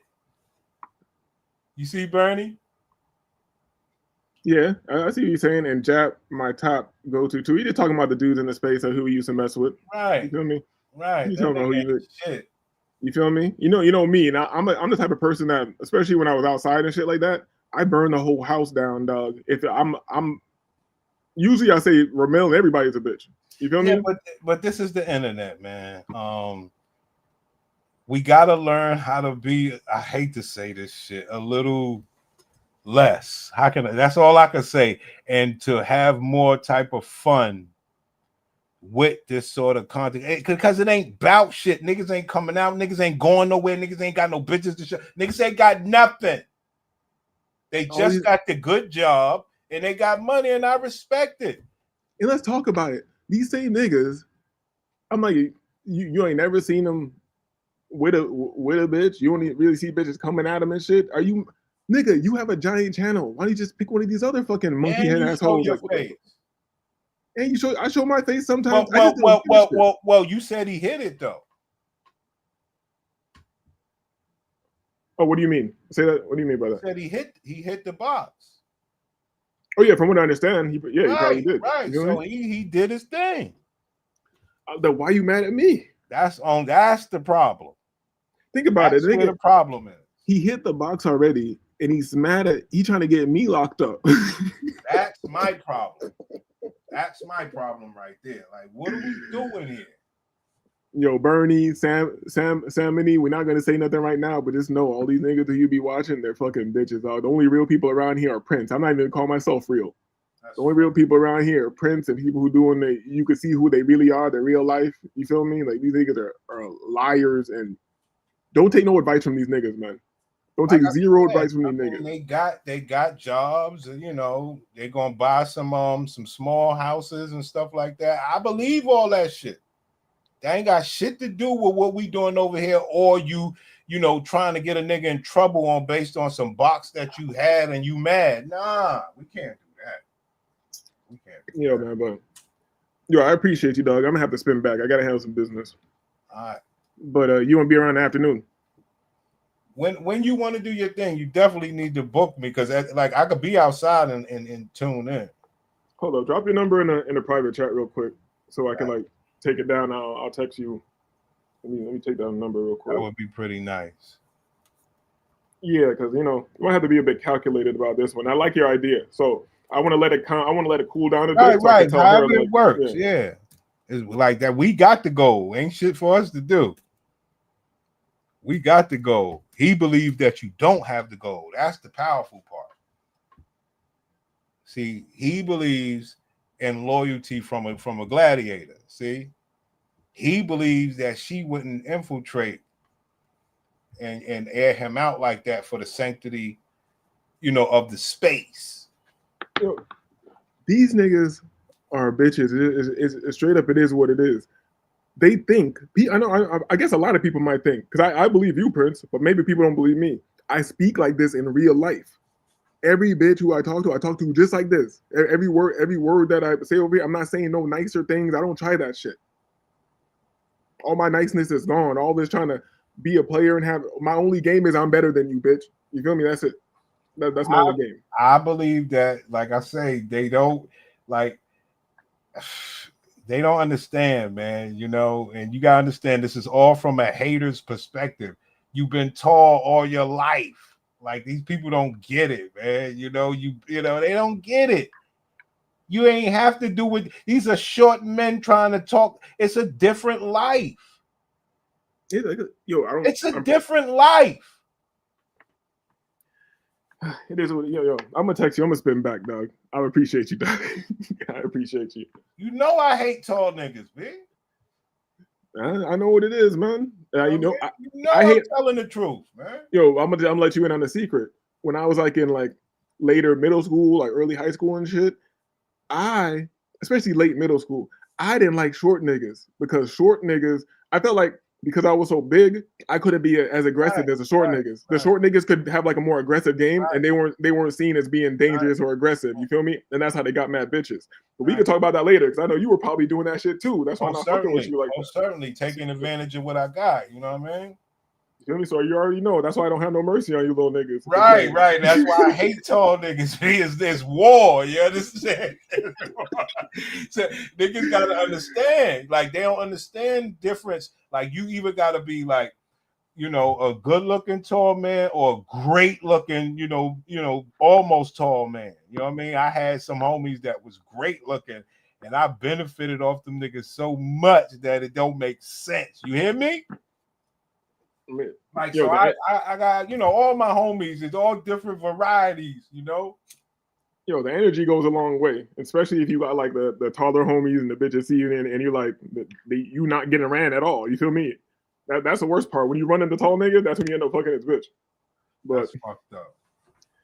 You feel me? Let's not talk about how you used to be hitting your friends' girls and all that. I don't do that. We don't talk. I would never do that. You know what I mean? It's the only thing that I won't do, because one thing I said to myself back in my time, there's too many bitches out here for me to fuck your bitch, nigga. Like, I'm good. You know what I mean? Like, I'm good, man. I never was that type of dude. I was never that type of dude either, because I always thought it was a setup. I'm paranoid. Like, bitch, what the fuck you? That shit is so horrible. Like, I just couldn't do it. You know what I mean? Like, I can't do it. I could go get my own bitch. I don't need that shit. But shit, yo, I'm gonna text you. I gotta spin out. I got 15 minutes to get out of here. Peace. And how it's brought us to this point and what to do about it. It's on my bucket list. And see, I'd love to hear about that, because I reject all of that feminist stuff, because they don't have nothing. It never had nothing to do with me. Remember what she said. I reject all feminist stuff. It never had nothing to do with me. It never had anything to do with Black women. And so that's why I get mad when men call me a feminist, because I'm like, I'm a woman. I don't know. I don't know what to tell you. Because I don't know anything about that. Nothing. I've never listened. I've never researched, because I didn't care. My mom told me what that was about, because my mother came up in that time. She was the generation that started. Well, she wasn't the generation that started the civil rights movement. She was a little young, but she was a part of the civil rights movement, and she knew the history of the women's suffrage movement. And she was like, that don't have nothing to do with you. So Black women were not raised up in feminism. We were raised up to survive as Black people. And I think that that's I don't know if it looks like it. I don't know, because I don't know. Do you hear this? I hope you can hear this. Son Welbeck, do you hear this? Sound well back. StreamYard took all my clips. I got to move them over to OBS, man. They took all my Godfather clips, man. You know how many? I've spent like a whole week getting all these Godfather clips last year, man. I took the time to get those clips. Now StreamYard talking about you got to pay. You know how all them times we've been doing clips was on StreamYard. Now they say you got to pay. I'm going to move all the clips over to OBS, though. I got to take some time. It's a lot of clips, man. So I got to take some time, hopefully over the weekend, to do it. But this woman said, that nigga, what's good? Yo, this woman said she's not a feminist. She don't got nothing to do with it. But listen to this. It was like, that don't have nothing to do with you. Mm-hmm. So Black women were not raised up in feminism. Black women were not raised up in feminism. Listen. Mm-hmm. So Black women were not raised up in feminism. We were raised up to survive as Black people. And I think that that's I don't know if it looks like it. I don't know, because I don't know. I don't know if it looks like feminism. We was just raised up to survive. Black women were not raised in feminism. We were raised up to survive. I don't know if it looks like feminism. Okay? Now, I know we are not the smartest people that you ever saw, but that doesn't sound like, I'm not sure if I'm the dummy, because I'm not the dumbest. What it do? I can tell this bitch don't know what she talk about. You damn right. Yes, same as Shahrazad Ali says, feminism is a struggle between white women and their men. Had nothing to do with Black people. That sis was on point. But listen to this sis. They was raised by the white bitch, and she was raised in feminism. But not what this woman saying. But listen. Anything, I think he's thinking that the way we're moving is kind of like, whether we know where it's coming from or not, it's just the way we move that is coming from. That's where it originated. Oblivious. I think that it mirrors it, and I can give you that. Mm-hmm. But we are not being. She said, I think it mirrors it, and I can give you brothers that. My life mirrors feminism. Now I know I'm dumb, but I ain't that dumb. I will never claim to be that dumb, especially from some pussy that I know in and out. She said it might mirror it, but it's not it. So are you a Decepticon or are you the real thing? Which one are you? See, because when you say it mirrors it, that's a phony. So that's a phony. So you're a mirror to the feminist movement. So you do everything like it. It's a complete mirror, but it's not it.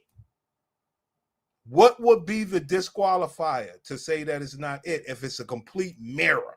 Now, I know I'm dumb. That means I got to break it down as simple and as simply as I did. Because a mirror is a reflection of me. And she's telling me that my lifestyle mirrors feminism. I think that it mirrors it, and I can give you that. Mm-hmm. But we are not being intentionally taught these things. We are not being intentionally taught feminism. Every man you saw, bitch, said you are systemically programmed. Mm-hmm. But we are not being intentionally taught these things. When black women sorry, go ahead, Bo. Black women, me in particular, I'm sorry. Some wild shit, guys. When I heard this shit, I was in the car like, what the fuck? I was raised to be more than my looks. I was raised to not have to depend on a man. Hello? Are we missing anything here, guys? Guys, does that sound like feminism? I was raised to be more than my looks. I was raised to not have to depend on a man because of how, look, every man's laughing. Like, it doesn't make sense, sis. Ma'am, you just said you wasn't raised in feminism, but you was raised to not to depend on a man. I'm still lost. And me in particular, I'm sorry. I was raised to be more than my looks. I was raised to not have to depend on a man because of how, No, because of how, I mean, I'm saying, but okay. Laying it out. No, because laying it out, don't you like that is a little harmful in the economy that we're in. That's what I want to hear. Samuel Black, I'm glad that you are here. You and that nigga and Bernie, all you niggas are economists. How, when we start talking about relationships with these bitches, we start talking about the economy? What the fuck? We talk about pussy here and acting like a nice person. What the fuck does the economy have to do with this? Because it ain't got nothing to do with these Hispanics that y'all don't want to see deported that walk through dirty Texas waters. They don't give a fuck about no economy, and they gonna pop some babies out. I just don't get it when they say stupid stuff like that.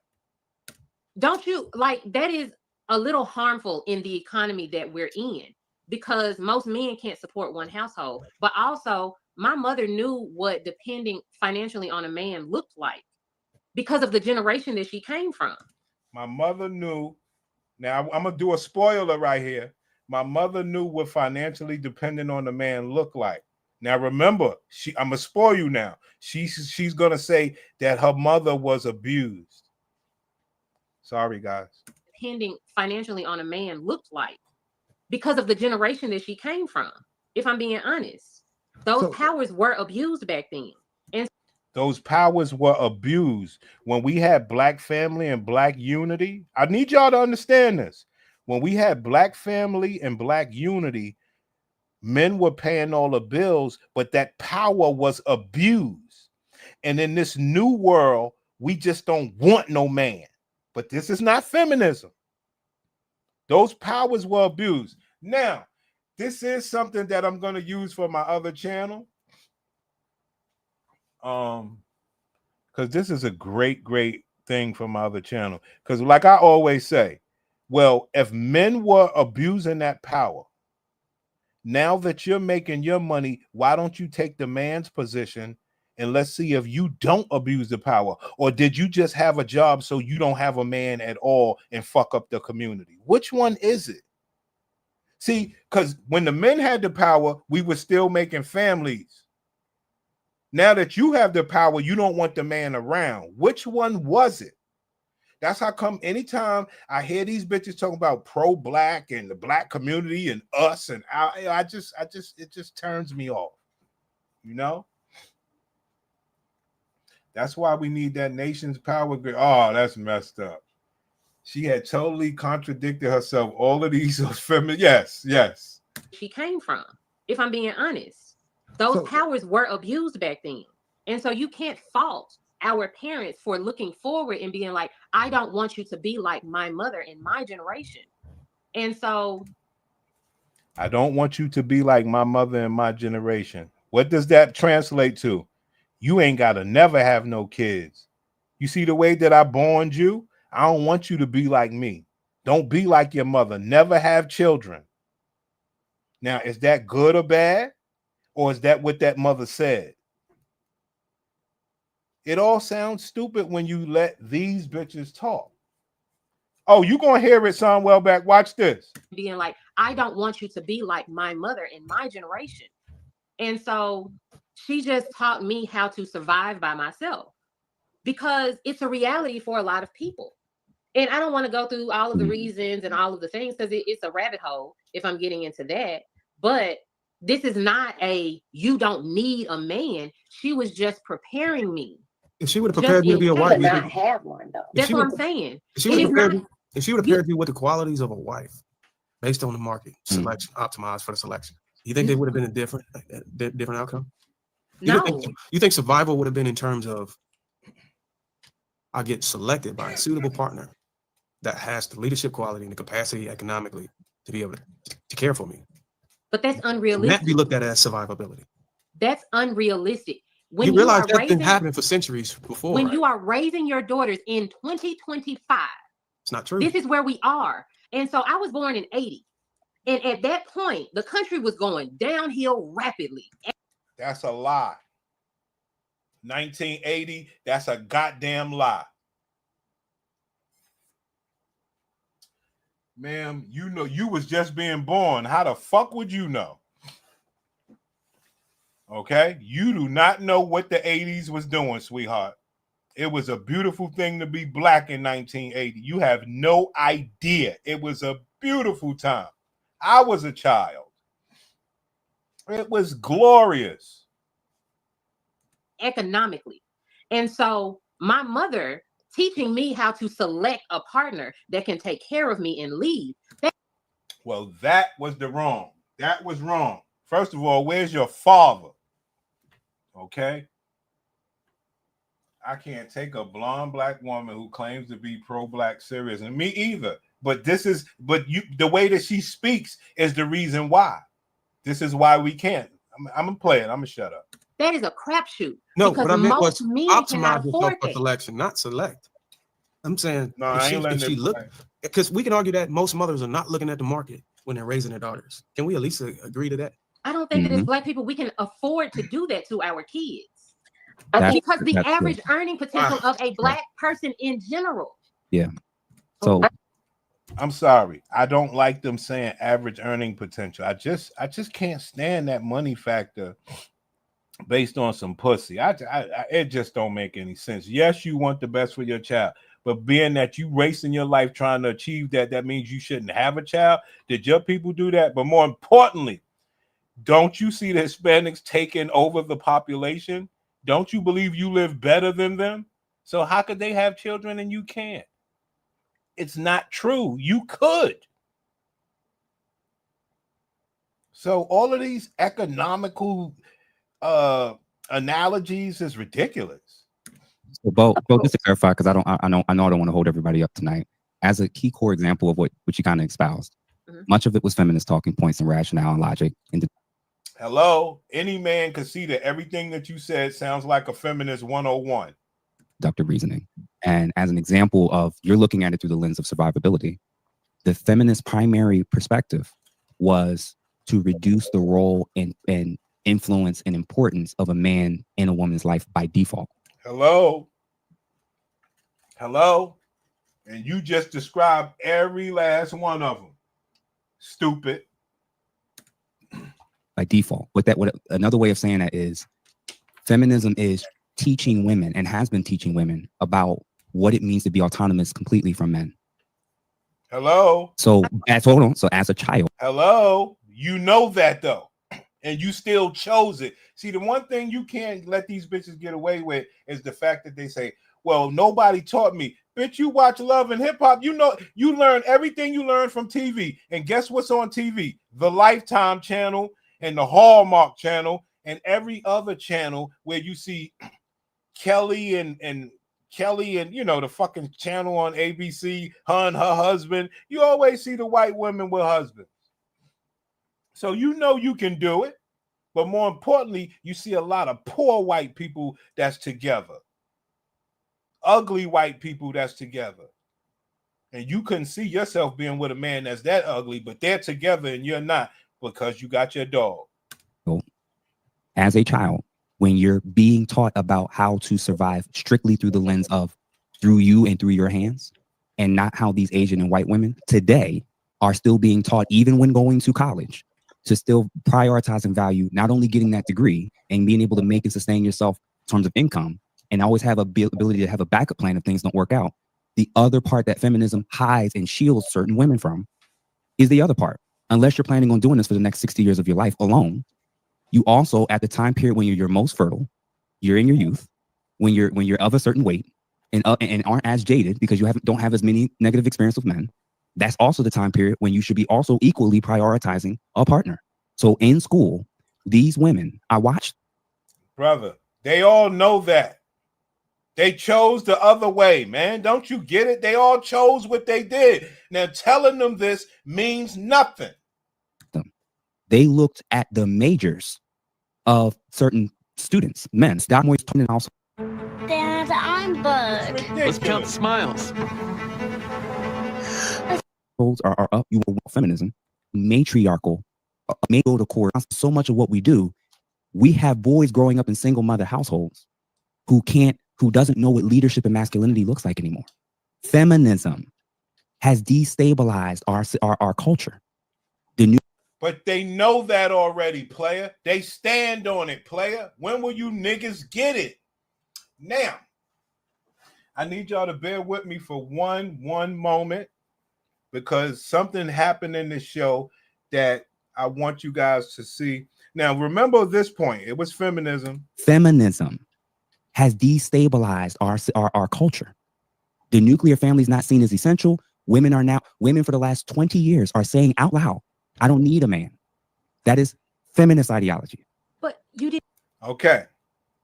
I just want to get y'all to this other part real quick. Now, you hear what they're arguing. Feminism has broken up the nuclear family, blah, blah, blah. We know all that. They know that.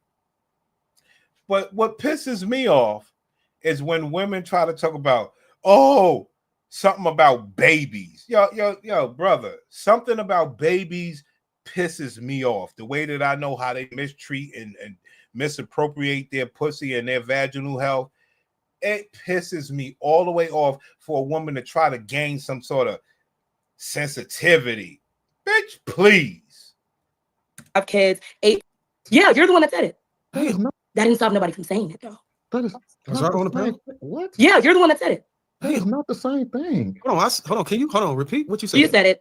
What did You I say? said that women start having fertility issues, and that's why they need to have kids 18 to like 23 or 18 to 25. And I was like, you realize that could be very offensive for women that are having a miscarriage. And you said, yeah, because that's the point. No. You're getting older, and you need to have kids younger. Let me clarify. You said 18. Let me clarify what I was. Why does, brother, you don't need to clarify nothing. You said what the fuck you said. It was true. She's mad.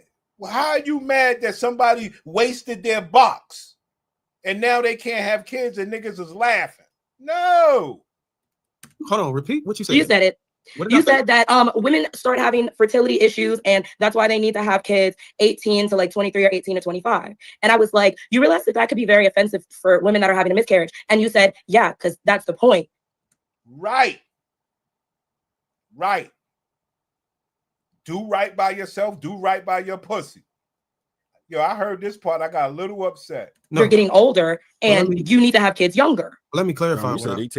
Let me clarify what I was trying to convey. But now I'm sitting here saying that I don't give a shit what a random man is saying. That's a problem. I need to give a shit about random men when I'm sitting here saying, damn, it could be a woman right now on this panel having a fertility issue, and you're talking about it. It could be a woman on this panel right now having a fertility issue, and you're talking about it. So what we supposed to be, sympathetic? She should be up here, and whoever that bitch is, she should be talking last. Whoever got the good pussy, talk first. What a random man is saying, that's a problem. I need to give a shit about random men when I'm sitting here saying, damn, it could be a woman right now on this panel having a fertility issue, and you're talking about it. Why should it be a secret? Like you want everything to be, you want everything else out in the open besides the welfare of this pussy that you say men want all the time. You understand me, class? This is the shit I don't go for this shit.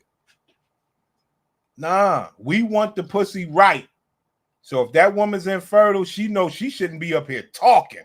That bitch is recreational use only. Why should she be more than that? Okay, she caters and does for a man all day, all night. Then she should be something. She's not totally useless, but she got to do all the catering. Standing on business and having this tone of voice, being infertile, doesn't make sense. Let me clarify what I was trying to convey. But now I'm sitting here saying that I don't give a shit what a random man is saying. That's a problem. I need to give a shit about random men when I'm sitting here saying, damn, it could be a woman right now on this panel having a fertility issue, and you're talking about it.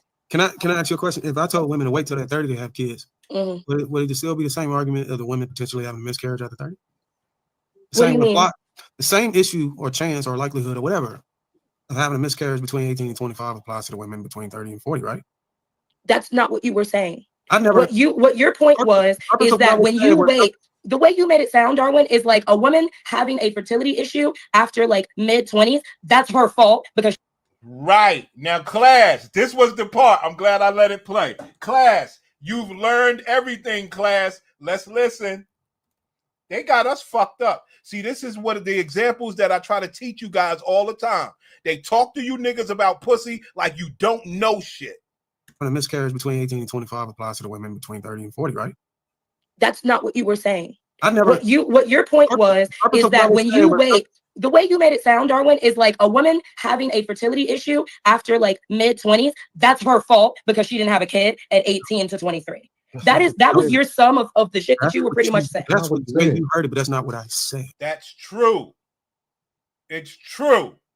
Fuck you mean that's not what you were saying. It's true, Pimpin'. And when you let these bitches get away with this whole pussycat facts conversation is how you lose. What you said was true, brother. It is her fault. So what I said, whatever, of having a miscarriage between 18 and 25 applies to the women between 30 and 40, right?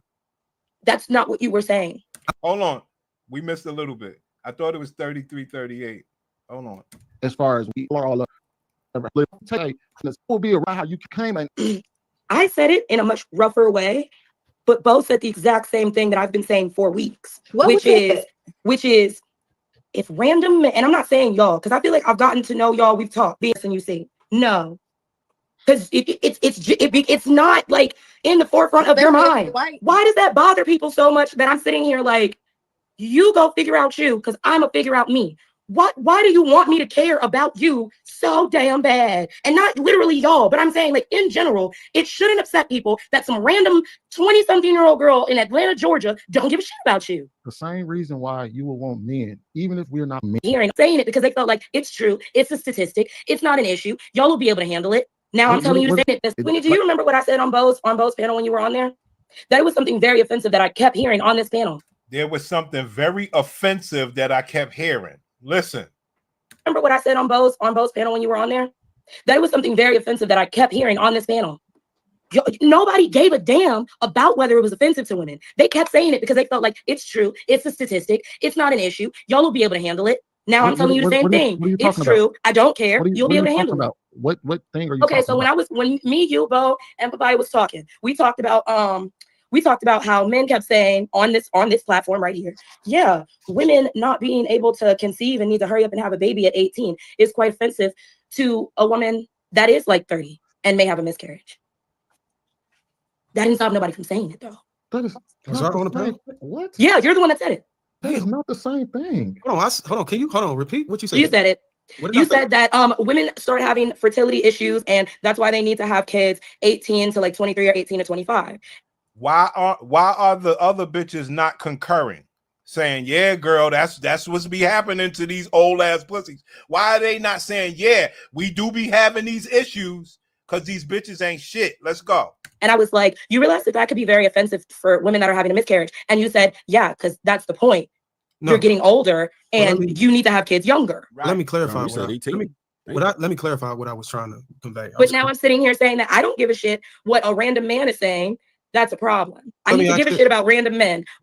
But you understand? You understand that, nigga? You understand, class? We teach over here that bitches, they ain't trying to let niggas know the truth. They all supposed to be like, that's right. Our boxers give way. We supposed to be doing stuff. It's all bullshit, bro. I'm sitting here saying, damn, it could be a woman right now on this panel having a fertility issue, and you're talking about it.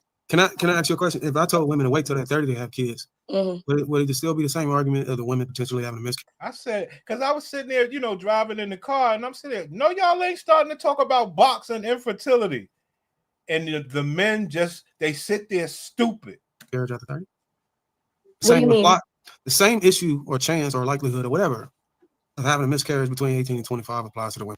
Talking about, yo, it's private and nobody is sensitive to it, man. That's the fucking pussy that we supposed to be chasing after. If that shit ain't shit, we should know. Men between 30 and 40, right? That's not what you were saying. I never. What your point was is that when you wait, the way you made it sound, Darwin, is like a woman having a fertility issue after like mid-20s. That's her fault. Hello.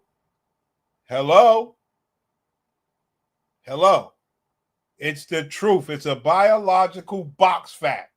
You hear me? That's a biological fact. Box health and age are inversely related. Ma'am, it mirrors your life. Because she didn't have a kid at 18 to 23. That was your sum of the shit that you were pretty much saying. That's what you heard it, but that's not what I said. I So think what I said can be contextualized by the end of other bitch said, I think we should stick to the main issue. We ain't gonna try to help women with box health. Individual who's listening in the way they want to hear it.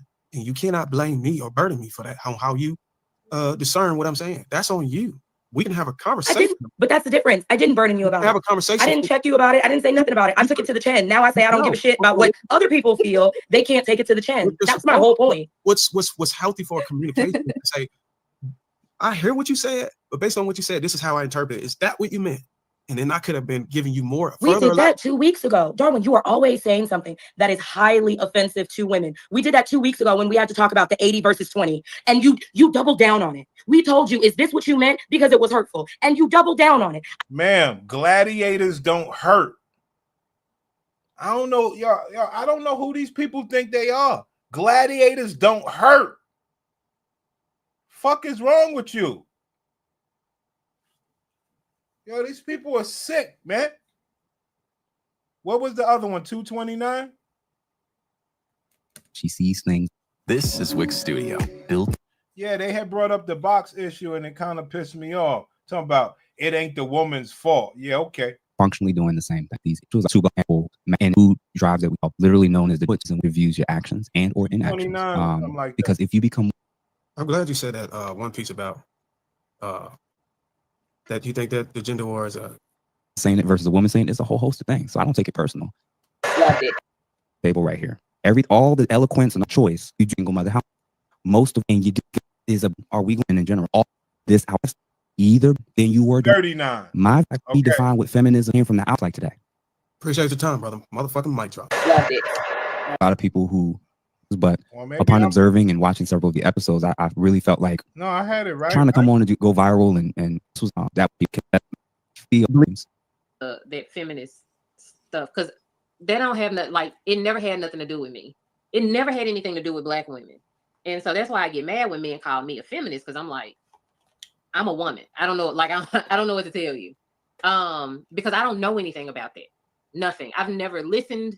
I've never researched because I didn't care. My mom told me what that was about because my mother came up in that time. She was the generation that started, well, she wasn't the generation that started the civil rights movement. She was a little young, but she was a part of the civil rights movement and she knew the history of the women's suffrage movement. And she was like, that don't have nothing to do with you. So that shit is wild. Women's suffrage movement. Son, my whole life, I ain't never seen no woman suffer. She's always been the beautiful black queen that I always knew. Strong, powerful, loving. Most importantly, loving. I've never woman suffrage. How? In what community? Black women were not raised up in feminism. We were raised up to survive as Black people. And I think that that's I don't know if it looks like it. I don't know because I don't know anything. I don't know anything about it. I think he's saying that the way we're moving is kind of like whether we know where it's coming from or not. It's just the move that is coming from. That's where it originated. Oblivious. I think that it mirrors it, and I can give you that. But we are not being intentionally taught these things. When black women sorry, I cut you off. Go ahead, Bo. Black women, me in particular, I'm sorry. I was raised to be more than my looks. I was raised to not have to depend on a man because of how I was raised to not have to depend on a man to be more than my looks. I was raised to not have to depend on a man because of how, because of how, I mean, I'm saying, but okay. Laying it out. Facts. How do they call themselves strong when words hurt them so much? And guess what? They ain't never heard the words that we got to say to their asses. So you know. No, because laying it out Don't you like that is a little harmful in the economy that we're in, because most men can't support one household. But also, my mother knew what depending financially on a man looked like because of the generation that she came from. Yeah, Son Welbeck, I want you to hear the abuse part, Son. Our parents for looking forward and being like, I don't want you to be like my mother in my generation. And so she just taught me how to survive by myself, because she just taught me how to survive by myself, because she just taught me how to survive by myself, because it's a reality for a lot of people.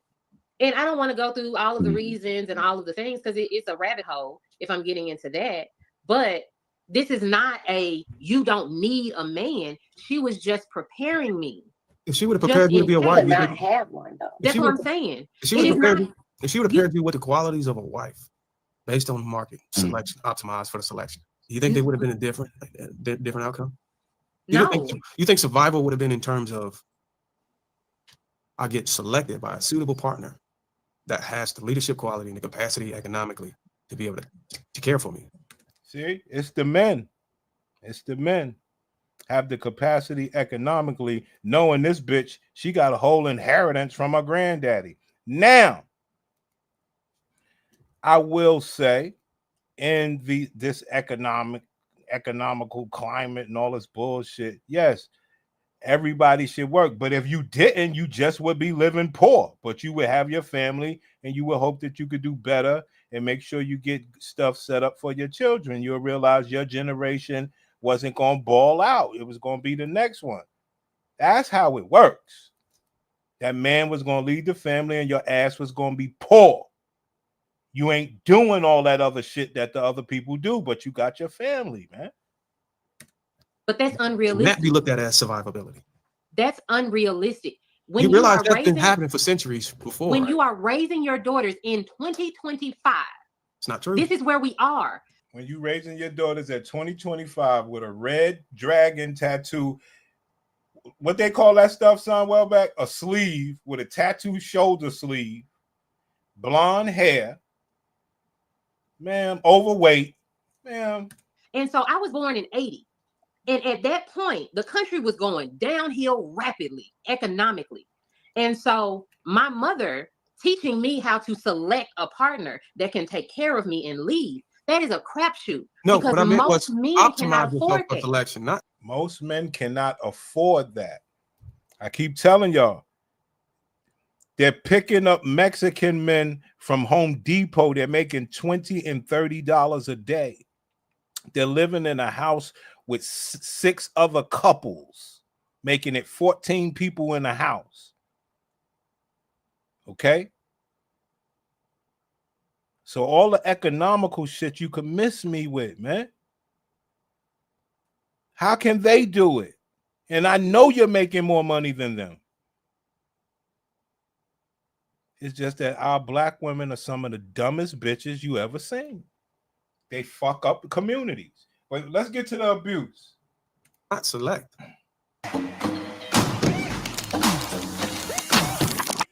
That bitch don't know nothing about the 80s. The 80s was one of the biggest booms that ever happened. Nigga, hip hop broke through. Can you believe these aren't her real teeth? It was amazing. Dental dentures are. I'm saying fucking Apple computer. I was in I remember the Apple computer came out, but before it got to the schools in the hood, you know, that was the shit. That was like what? That was almost late 80s before them joints got to, you know, the hood schools. But that was still the 80s. And the Apple was out already. I remember playing baseball. You know, when you play baseball back in the days, you got white friends and shit like that. You go to their house, they got the Apple computer. Like, wow.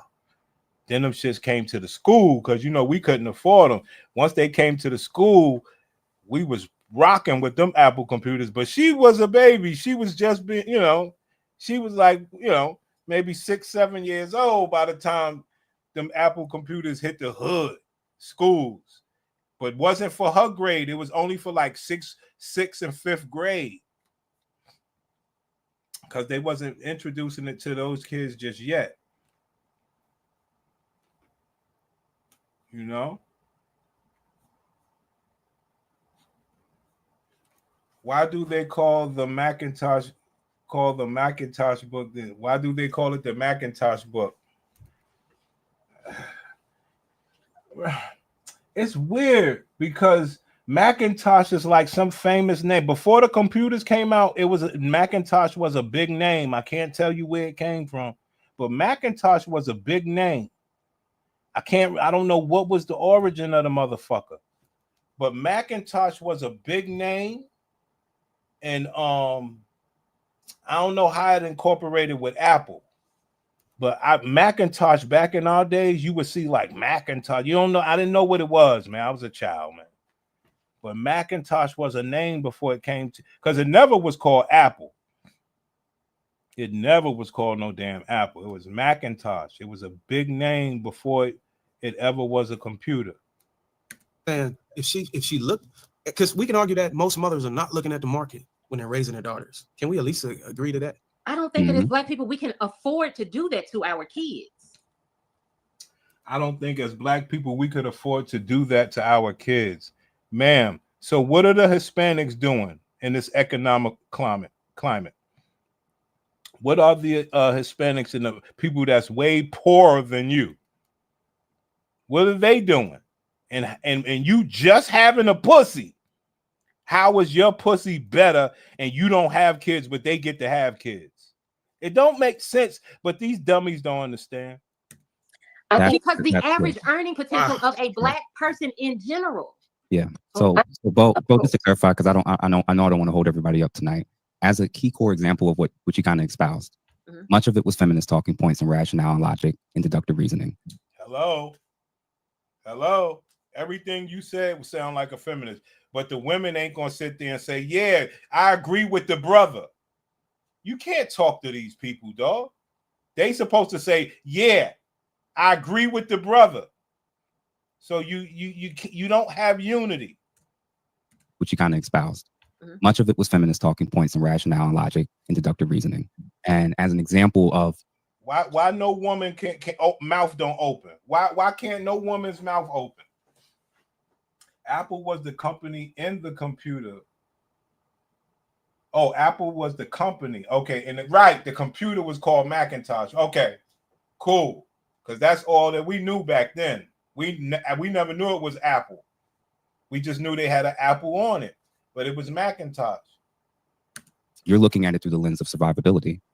The feminist primary perspective was to reduce the role and influence and importance of a man in a woman's life by default.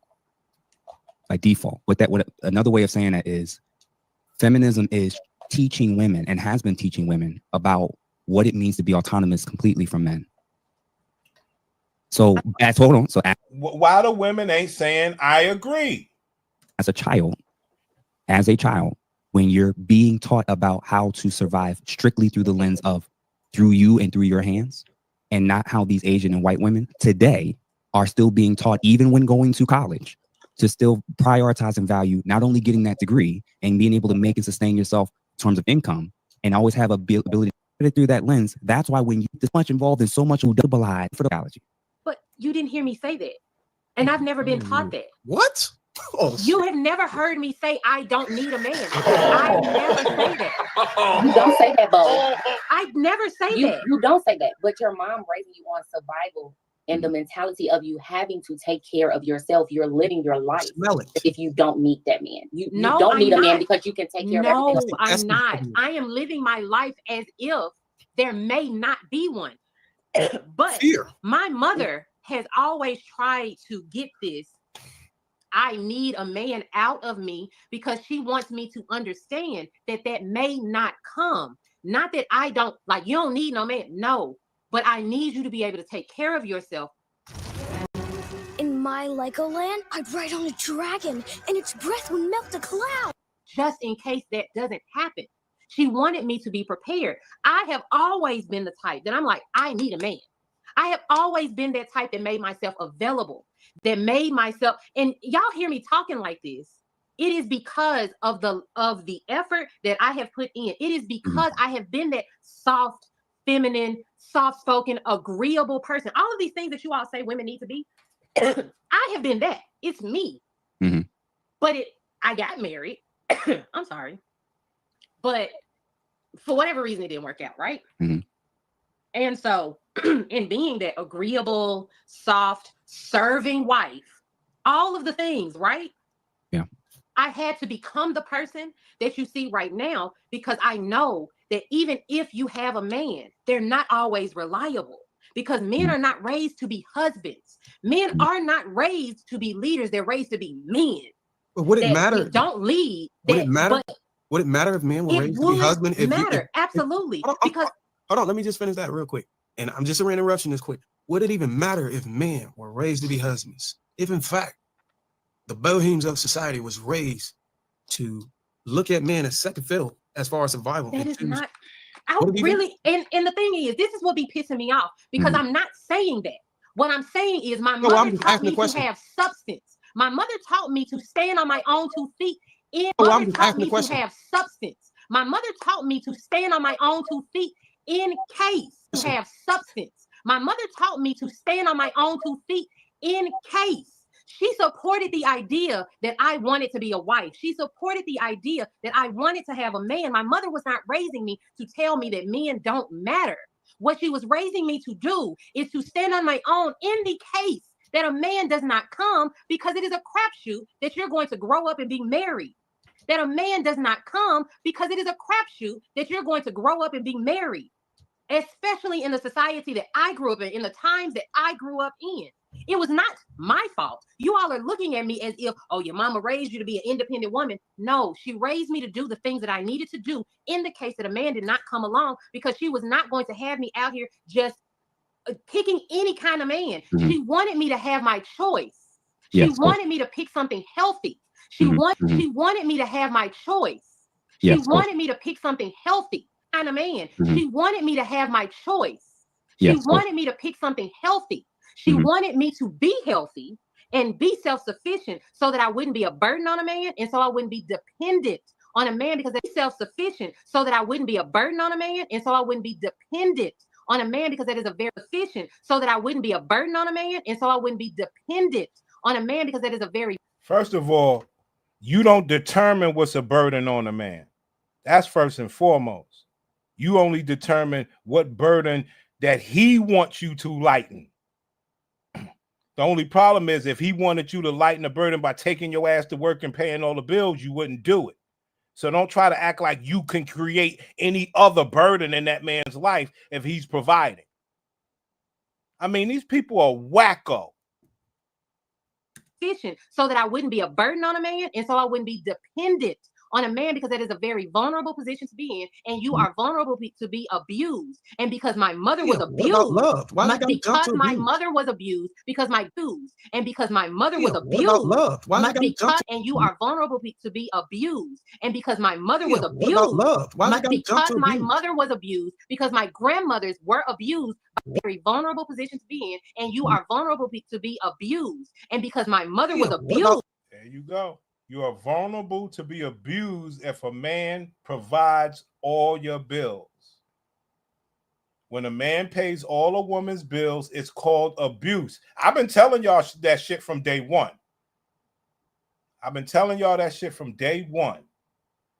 When a man pays all a woman's bills, he's some sort of abuser.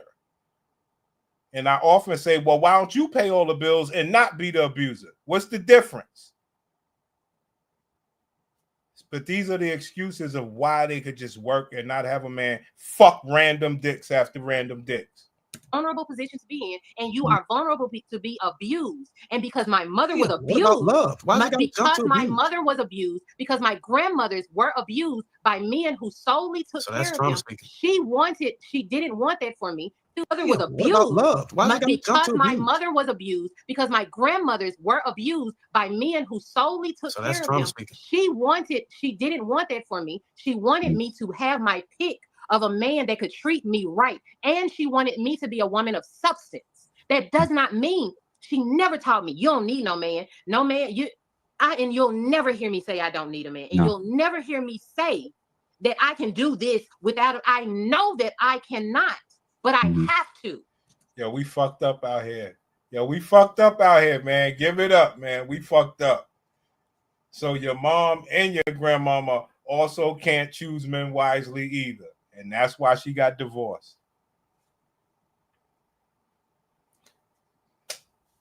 That's why we say, man, what's left? If she can tell you that 3 generations of women can't work it out, 2 generations, the men was paying all the bills, but that goes by the wayside. This generation, you want a man to pay the bills, but you also don't want to be like those women because you don't want to be abused. So no man's paying your bills. You're happy that you get to pay them. Now, guess who left this bitch the inheritance? The granddaddy that abused the grandmama. Her granddaddy that she just called a fucking abuser left this bitch an inheritance. Unfucking real. To have my pick of a man that could treat me right. And she wanted me to be a woman of substance. That does not mean she never taught me you don't need no man. No man, and you'll never hear me say I don't need a man. And you'll never hear me need and be self-sufficient so that I wouldn't be a burden on a man and so I wouldn't be dependent on a man, because that is a very vulnerable position to be in, and you are vulnerable to be abused. And because my mother was abused, mother was abused, because my grandmothers were abused by men who solely took care of them. That is fucked up. She said both of her grandmothers were abused by men that solely took care of them, right?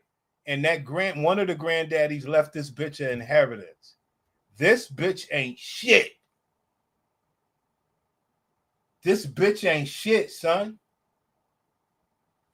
Word. Because on the other video, she was saying the reason why she got divorced because the husband knew she got the inheritance and was like, work for what?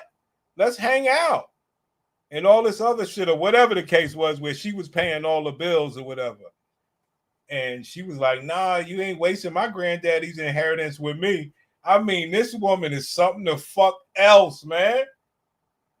She left her husband because she said, you ain't going to waste my granddaddy's inheritance with me. I'm going to waste my granddaddy's inheritance by myself. Now, weeks later or months later, this bitch is talking about my granddaddy was an abuser because he was the financial sole provider. And because my mother was abused, because my mother was abused, because my grandmothers were abused by men who solely took care of them. She didn't want that for me. She wanted me to have my pick of a man that could treat me right. And she wanted me to be a woman of substance. That does not mean she never taught me you don't need no man. No man, and you'll never hear me say I don't need a man. And you'll never hear me say that I can do this without, I know that I cannot, but I have to. This is what I'm saying. I need one, but I have to do it without because they're just not here. Yeah. So question for you real quick. So when you say, I'm trying to choose the right man, right? She's trying to choose the right man. I'm trying to make the right decision. And I'm like, cool. My view is that when we've been doing this for so long and we're kind of sorry, but what I was kind of alluding to was when you're making statements, and this is how normalized it is, how we don't even realize some of the ways in which we're describing this stuff, how it can be a part of certain systems. Like sometimes we'll espouse things and it actually sounds kind of Marxist in nature. Sometimes it sounds kind of socialist in nature. It's the same thing when it comes to feminism. If the patriarchy was one in which you wouldn't have been making all of these moves and decisions on your own by default. Now. He did ask one great question. He makes some good points, but he asked a great question. But see, they let the bitches off the hook. I think this is when he said it. Let's see if this is when he said it. He asked these bitches, I'm gonna just spoil it. He asked these bitches the question. He said, because I think he's gonna say it now, but he asked the bitches, what would you rather? Would you rather give one man 20 chances? Or give 20 men one chance, but he didn't let the bitches answer it. Oh man. When it came to these men anyway.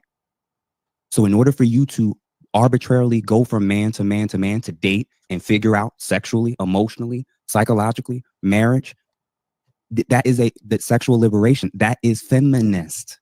So for you to, you're so far down in the weeds.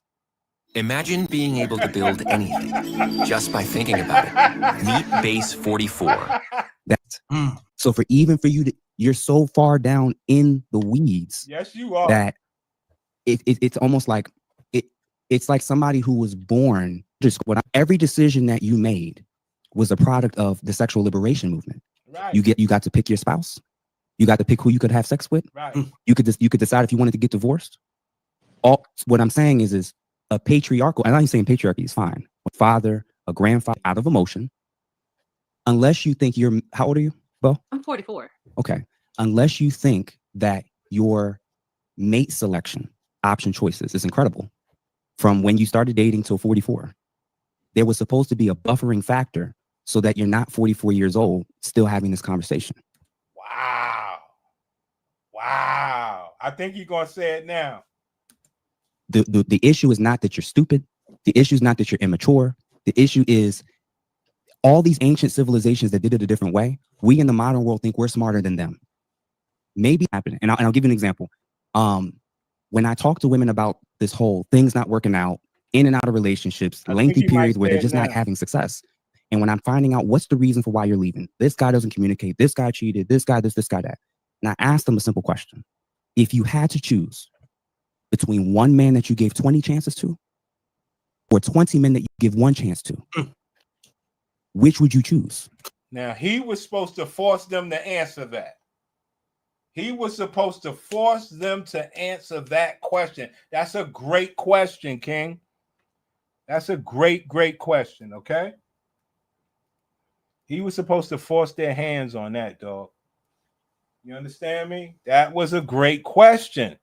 I want every woman to answer that, but they let him off the hook. Or 20 men that you give one chance to. Which would you choose? Your lifestyle.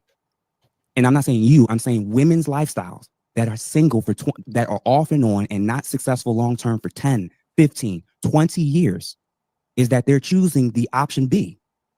They keep giving these chances to men that were supposed to be vetted by somebody else other than your emotions. Ooh. That is feminism. You are not designed to go through 20 men, through 22 decades of trying to figure it out on your own. And now you have to do survivability politics. The job is a job. That's dope. I'm proud of you. You're established. You're independent. You got a lot of dope things going on.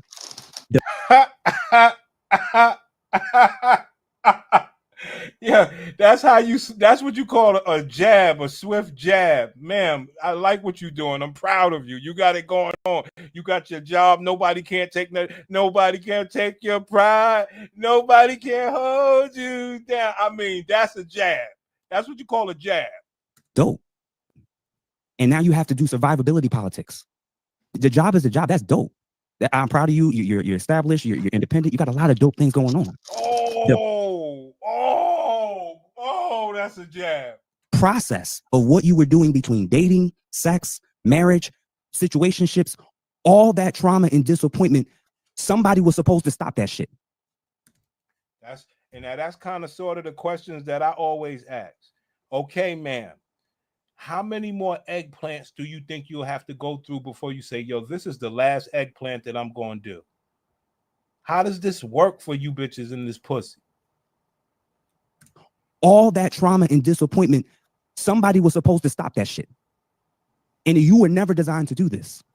So when I say the level of depth of how much we've been saturated with this shit is why our community is what it is now. So when the black man is telling you, and I'm not saying like you got to listen to me, what I'm saying is a black brother is trying to tell you there is a ideology that, brother, you ain't gotta soften the blow, but I get it. They got you trained well. Let's go. Influence and put us in the position that they convinced a generation of women that sexual liberation was a benefit to them and not men. Okay? Hello? Anybody disagree? Of women that sexual liberation was a benefit to them and not men. Okay? Men who got the options, love y'all sexual liberation. More power to you. Love it. And hold on, and I ain't got to meet your father. What? And some of y'all gonna give me kids, and I ain't even got to meet your family.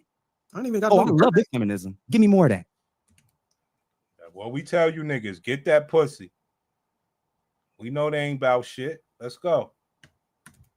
Feminism has to, so what I'm saying is a lot of the decisions that you think were just yours was really about the environment and time period that you were born into, that some of this stuff is normalized. OnlyFans ain't normalized.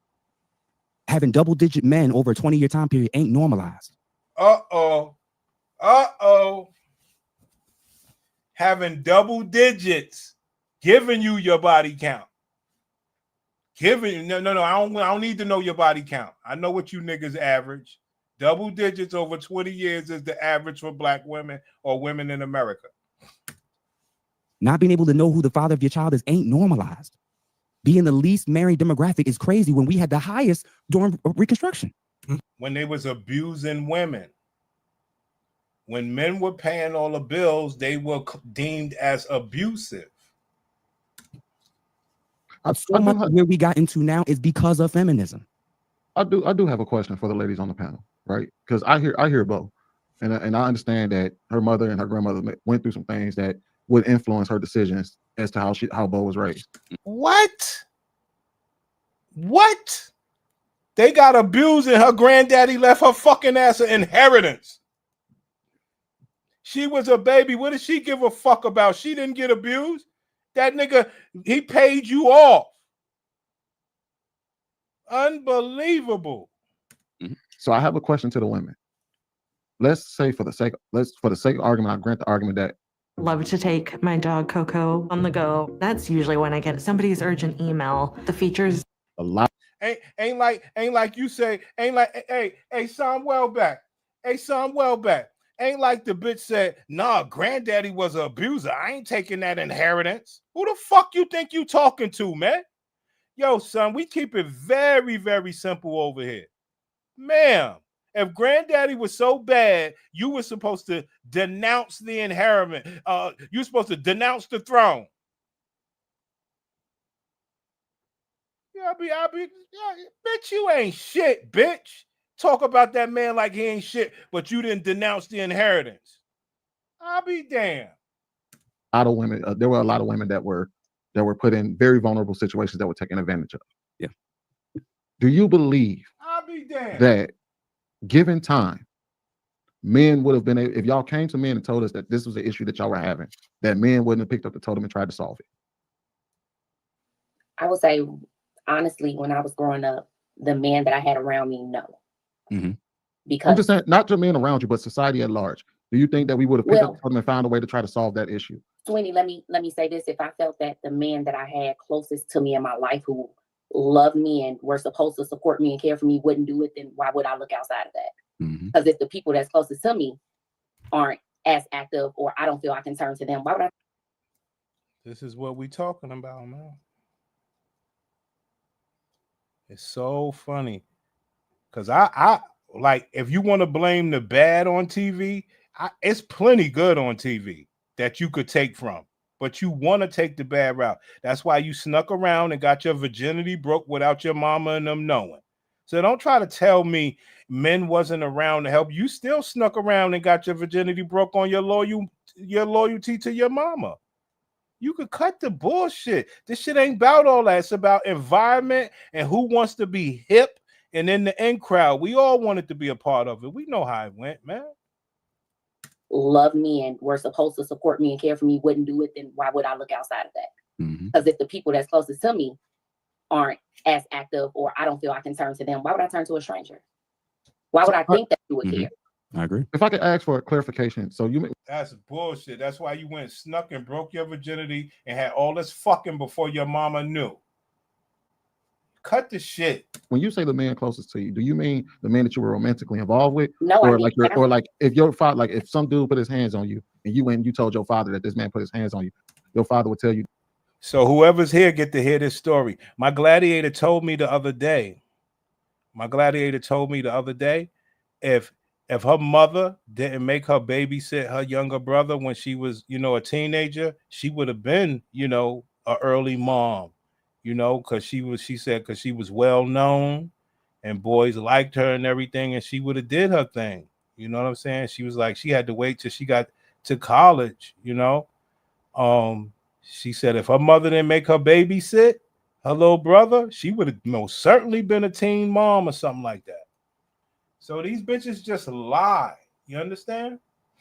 Your father, like if some dude put his hands on you and you went and you told your father that this man put his hands on you, your father would tell you that's your problem?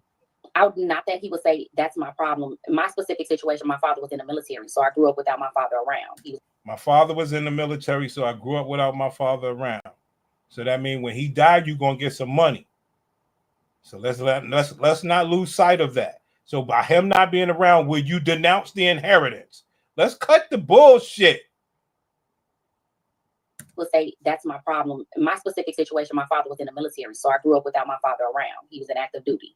So even though I could call him, he was literally countries away. So it's nothing that he could actively do. There were things that I went through as a kid that my father could only talk to me about on the phone. You know, like what? Are you okay? Did that help? It was always the women. Like what? Like what? You're a conniving little hot in the ass bitch. Who you talk? Yo, bro. Talk to me about on the phone. You know, are you okay? Did that help? It was always the women in my family that were the closest. And for the men that were there, right, that were close, there was no action taken. In my experience, there had always been women that did things. So what do you mean? So the men that you said that were like there was no action taken, like so are we talking like brothers, uncles? Exactly. Things like that. So what action did you want them to take in that moment? Honestly, any action. So yeah, you can't make this shit up.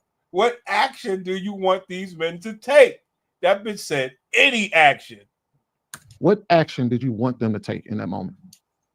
Honestly, any action. So just an example, and I'm not going to use my personal life, right? But just an example, let's say a girl is assaulted, right? Oh, here we go. Here we go again.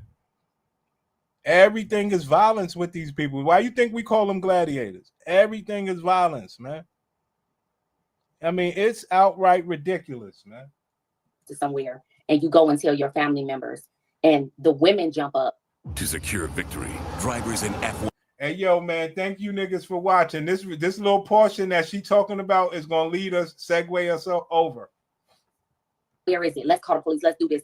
There's action. And the man is just like letting the women lead the show. They kind of just sit back. They don't take that stance. They don't take that action. Right? That's an experience that I had growing up. Either they weren't. You hear that? Are you niggas listening? I'm going to play it back. She said, I'm not going to use my life as a story. She said, I'm not going to use my life. But she ended with this. They don't take that action. Right? That's an experience that I had growing up. Right. You had experience where somebody beat your ass. Listen, man, you can't rock with these people. Exactly. Things like that. So what action did you want them to take in that moment? Honestly, any action. So just an example, and I'm not going to use my personal life, right? But just I'm not going to use my personal life. I'm not going to use my personal life. Ma'am, are you using your personal life, or is that your experience? Are you lying? Ma'am, I'm not that bright, but I can see something that's off. Honestly, any action. So just an example, and I'm not going to use my personal life, right? But just an example, let's say a girl is assaulted, right? You're assaulted somewhere, and you go and tell your family members, and the women jump up and they're like, who did it? Where is it? Let's call the police. Let's do this. There's action. And the man is just like letting the women lead the show. They kind of just sit back. They don't take that stance. They don't take that action. Right? That's an experience that I had. Ma'am, is that an experience that you had? Or, ma'am, see, that's why you know these niggas. And I could give these guys credit. Who the fuck should be listening? Either they weren't around or they didn't take any action, and only the women took action in certain situations. So that's who I learned to lean on growing up, is the women in my family. I know that they'll do something about the things that I'm going through, whether it's just giving advice or actually stepping up and doing something. The man didn't do it. There you have it, guys. There you go, guys. There you go. You always think that it's us. No, we are telling you.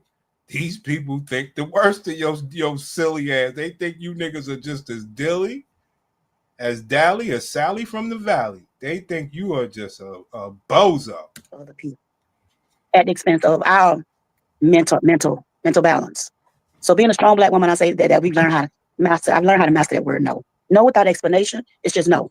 She understands that self-care is important. When it comes to your husband, your children, you have to take care of yourself.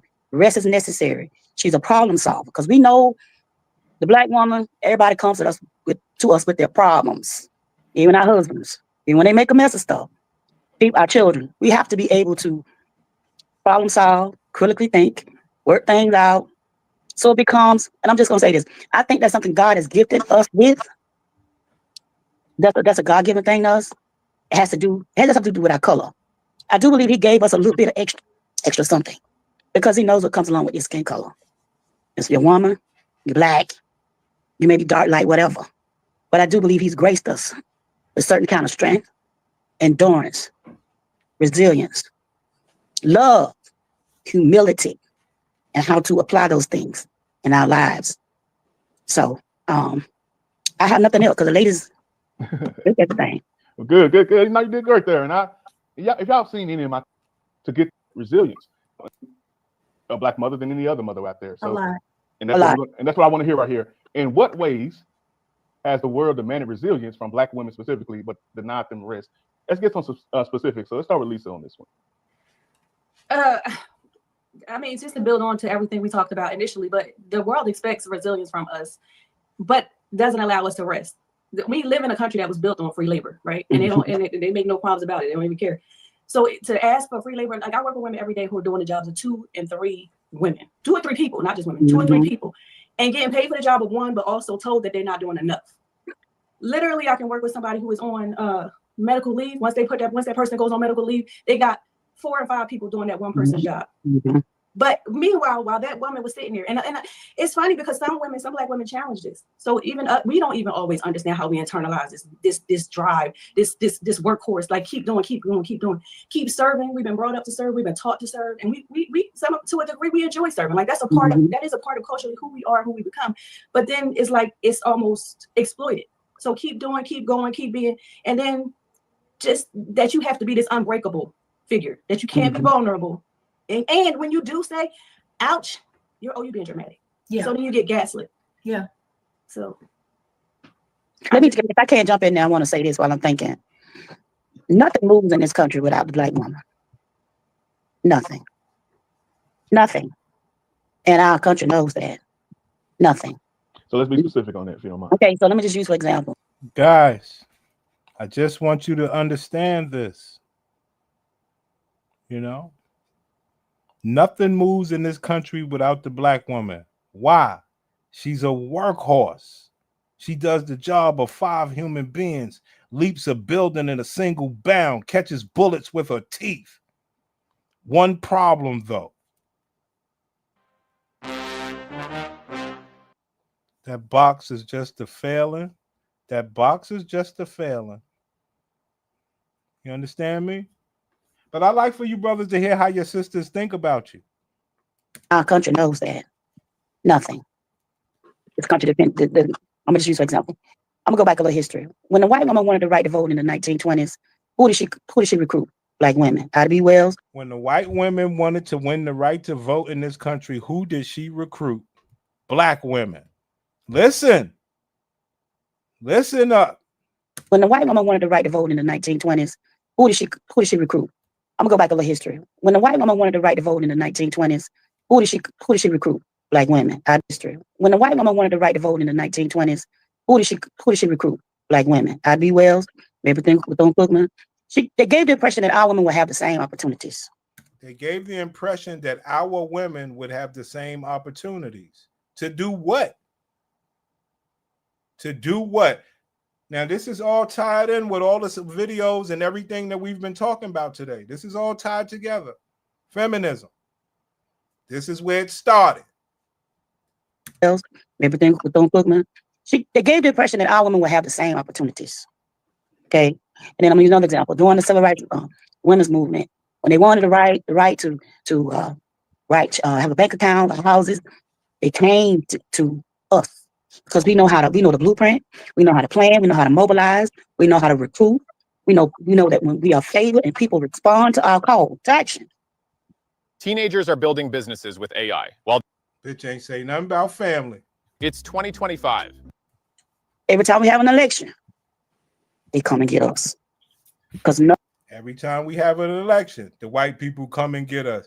Ma'am, you have self-admittedly named a century worth of black women turning against their own for the sake of whites.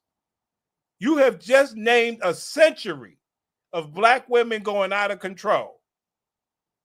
Unbelievable. Every time we have an election, they come and get us because nothing moves without us. So we carry that burden. It's true, guys. Nothing moves without them. And that's why we say black women ruin the black community. And they say, you're damn right. Nothing moves without us. That's all we've been saying for all these years. Black women, nothing moves without you. You are ruining this black community. She says, so what? I have an allegiance to these white people since 1920. Ida B. Wells. Because nothing moves without us. So we carry that burden of being like an example to other races. They look to us that now they're not going to admit this. They're not going to admit this. They're going to say, well, no, because our women have always been treated like we the bottom when really we the top. There we go. There we go, guys. Everybody looks at us like we're on the bottom, but really, when you let the black woman tell it, we're on the top. Ma'am, you just said that the black men said you're killing your community, and you said, so what? Other people placed you on the bottom because of that. But you just saying that you're on the top just because you said it? I'll be damned. Look to us that now they're not going to admit this. They're not going to admit this. They're going to say, well, no, because our women have always been treated like we the bottom when really we the top. We've always been the top. So I just say, like I said before, the black woman, God graced us with things in our gifts and our hands, our talents. And like the sister was saying, when we work on these jobs, we could do day job. We master whatever we do. And it gets to a point where you can't be too good because then you showing them up. So we can't help it. We can't help it, but it shows. And I'm grateful God made me a black woman. Because I couldn't imagine being in another culture, another skin color. You couldn't, right? Because I'm gonna say it, y'all. They wouldn't be bothered with your mama Clump looking ass. You look like Professor Clump. Literally, all jokes aside, you look like Professor Clump. So yes, you should be happy to be black, that people let you be loud and proud with your ugly ass as a woman. You know you ain't happy about that. God made me a black woman. Because I couldn't imagine being in another culture, another skin color, because I understand that there's power in this black skin. Right. That's it. All right, Kendall. Yeah, I wanted to add to what Lisa was saying as well. As far as the work, we're expected to do all. We're expected to save and serve and sacrifice, but it's not reciprocated. And if we do so without doing it with joy and without the smile and this glee, then we're looked at as having an attitude. In the work culture, if you don't engage with your coworkers, it's a problem. They're always watching Black women in corporate America. We are typically paid far less than our white counterparts and do far more than our white counterparts, whether it be male or female. Hey, can we say that you're getting fleeced and you're a big dummy, but that's the sacrifice for teaming up with the white woman since 1920 and the sacrifice for not wanting to bond up with a man unless it's on your terms? That's just what it is. So there's no need of complaining. Been in my corporate profession. I'm no longer in corporate America, but I've been in that profession for many, many years. And I've had people that came in that are younger than my children that feel like because they have certain certifications that outranks my performance, but I outperform them with my eyes closed. I was working doing chemo sessions and solving problems. Oh boy, here we go. See, guys, every time I try to do some different content that's not related to box, this type of shit pops up. She was doing chemotherapy. Like, ma'am, I'm not laughing. I'm just saying, I stayed away from women's health today. And they always hit me with some real death-defying shit. The bitch said I was outperforming people in corporate America, even while doing chemotherapy. That's why we call these bitches gladiators, son. I keep telling you. God damn. I was working doing chemo sessions and solving problems when I should have been solely focused on my health. But as a Black woman, we feel like we're always having to be moving. That's a goddamn lie. That's a goddamn lie. Everybody wants you to care about your health first. You're making the decision to keep it moving, knowing your ass is fucked up. But it's only one person that burdens that, somebody that wants your stinking ass pussy. They're the ones that got to let you mishandle yourself and be worried. Don't make no damn sense. All we see is how they will mismanage their own well-being for fucking stupid shit. No, but that's her job, Prince. All right. Focused on my health. But as a Black woman, we feel like with my eyes closed. I was working doing chemo sessions and solving problems when I should have been solely focused on my health. But as a Black woman, we feel like we're always having to be moving, doing, and we don't want to get behind. So I literally would have people call me while I'm getting chemo to solve problems. And I fought myself because we have been conditioned to think that's what we have to do all the time. That's a goddamn lie. Men been telling you, take your ugly ass and get under a man. No, you ain't going to be able to wear those fancy clothes you got, but you're going to build a family. And that's somebody that's going to give a fuck about you when you're going through chemo and not trying to use up your expertise so they can build their companies for their families. Fuck you mean you was raised like that? No, you wasn't. You went against what you was raised for. Unfucking believable, yo. Believe that shit, son? Welbeck? You believe that shit? No, you should have been using your problem-solving gifts and intellect to become financially independent instead of dependent on the corporation of a white man. Right, to make a living. Talk about you was raised like that. I'll be damned. Nah, son, Welbeck, I was raised like that. I'll be damned. I'll be damned. She said I was raised like that. Unreal. And remember, guys, we don't even know this channel. You can just go anywhere and hear the Gladiator BW talking the same all over. And we're going to say the Western Hemisphere. Because them bitches out there in England, they are horrible. Them English bitches, them gladiators out there are the same. Doing, and we don't want to get behind. So I literally would have people call me while I'm getting chemo to solve problems. And I fought myself because we have been conditioned to think that's what we have to do all the time. I'm done spending an obscene amount of money to get it done. I'm getting back on track with fresh. Because if we drop the ball, then we're going to be looked at as a failure. Then our jobs are in jeopardy. And oftentimes your job is always in jeopardy as a Black woman because you are a threat to every single person in which you navigate corporate spaces with. You are a dispensable threat, ma'am. Ma'am, you are a dispensable threat. Nobody's scared of you. Unbelievable.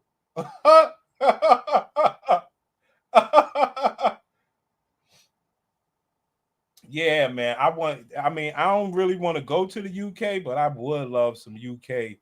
Oh, I would just love to talk to them bitches. You know, somebody that likes me and I'm able to get that box and make her really, love me, and just hearing that UK shit all day. I would love it, especially when she get mad. You have to prove yourself. Nice. All right, beautiful. Nana. I mean, like Miss Smell said, y'all have said it all. I definitely agree. Black women, to me, have always been expected to be the pillars and the strength of the family, the community, workplace, social movements. Yet the system seems to not be resilient and often refuse to grant us the dignity and care and rest that we need. But this paradox is not new to us. It's historical, it's the structure, and it's ongoing. The world has a demand for the resilience of a Black woman for centuries. And it's not a virtue, but it's definitely necessary for us and our own survival. But the truth and the justice is just ask, how much more can we take? When will we be allowed to rest? And as Black women, we deserve more than just survival. We deserve peace, the softness, the safety, and definitely the rest, as y'all said, because we do not know how to say no. Even when we're on our last deathbed, we are still, like you said, solving someone else's problems. We're feeling guilty within ourselves because we can't do what we know we're capable of doing, but we shouldn't be doing. Like you said, it's just always something on our back, even when it shouldn't be. And like you said, we give so much, but we never get that in return. Ma'am, that is the price of not having a man. This is like a solo event venture. This is dolo. This is independent and liberty. Independence and liberty. We ain't trying to talk about your body count. We ain't trying to talk about nothing. This is you doing what you wanted to do. You talking about you tired. How? It's your choice. Man, this is horrible, King. So it's a constant heartbreak, I think, to Black women. And when we finally, to me, just stop and focus on us, I think it'll be a lot better for our children and everyone else around us to just finally start figuring out what's going to make us happy and what's working for us. I do feel like this moment now that we are in is one of those moments where we are taking our time to focus on us. And I love seeing it. I love seeing it. I love how you would hear people say, oh, you don't hear white women talking about they independent. You don't hear it because they didn't have to say it. We were the ones fighting it. They didn't. Oh,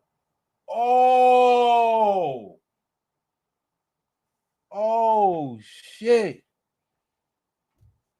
Brothers, you hear? I don't know. Like I said, I believe it's over, man. I love seeing it. I love seeing it. I love how you would hear people say, oh, you don't hear white women talking about they independent. You don't hear it because they didn't have to say it. We were the ones fighting it. They didn't need to. But now you hear it. Now you hear them. They have been around, but they haven't had to be as vocal because we've been vocal. We've been the ones who took on the idea. Like even when we talk about the strong Black woman, it has developed into other types of tropes, right? We angry. We don't get a chance to rest. We don't get a chance. Yo, I can't believe they sent this to me on the algorithm. I didn't watch it. I was just like, 4 monkeys on the panel. Let's take a listen. This is worse than I thought. Fuck you mean rest? Now they're waking up. Man, it's too, Zim Zim, it's too late. It is too late. And I'm going to tell you why. It's not too late, human-wise, but the fact that they got to come back crawling on their knees, bend the knee and all that, they just won't do it. That's the problem. And we ain't even talking about the one in the green. The rest of them won't bend the knee. You believe that shit? That's crazy. Chance to just kind of be. And then when we do say something, y'all complaining, you bitter, you nasty, you angry. Like, at what point do we get to just be shut down? You be shut down. When do we just be? I don't want to have to show up and do. I don't want to have to clean up. I don't want to have to set up. I don't want to. I don't. Where can I just show up and just be who I am without you looking at me saying, "Oh, she did, she that, she did." When can we just be? I don't want to have to save anybody. It's like yes. On my platform, as Mel knows, it caters to speaking on behalf of moms, right? I have garnered quite a few of white. Very clear to them. I'm not. The humanity is lost towards Black women. Us being treated as human beings, that's lost. I like this bitch. She can go viral. I like this bitch. She don't know what this bitch is. Ma'am, you have never been desired by men. You got some nerve talking. Ma'am, you ain't even somebody who stood a chance unless you were standing behind the men. What are you talking about? When in regards to us, everybody keeps saying how they, we expect it to be like we some type of Wonder Woman. I'm telling my age. No, you think you're a Wonder Woman. That's I think that's I think that's the funniest part. They think that they're Wonder Woman. We don't. You think you Wonder Woman, bitch, not me. So you took that mantle, you took that title. Wear that crown. Everybody keeps saying how they, we expect it to be like we some type of Wonder Woman. I'm telling my age. We the bionic woman, we Wonder Woman, we Superwoman. But the humanity that people do not apply to us as if we don't deserve humanity. Man, there are plenty men, as fucked up as your looks are, there are plenty men that will still wife you. So what are you talking about humanity? You chose to try to get the perspective of humanity from whites, and you're mad that they don't look at you that way. When you got men trying to say, "Ma'am, I think you the most gorgeous thing in the world," and you like, piss off, crumb snatcher. We don't deserve to be treated as human beings. It's almost sometimes it's like dogmatic, the way people approach us. And you be saying, you're talking to me and you talk to me with respect. We expected to give respect and we don't get that respect back. We expected to honor people who don't honor us. And that can weigh on you, that can weigh on your heart, your emotions, your love. And I just feel like as a community, because so much what we face when we go out in society, dealing with other things, it's a war zone with the workplace, like she said, you always expected to prove yourself to these people when you work. And then I'm gonna say this, when you outshine them.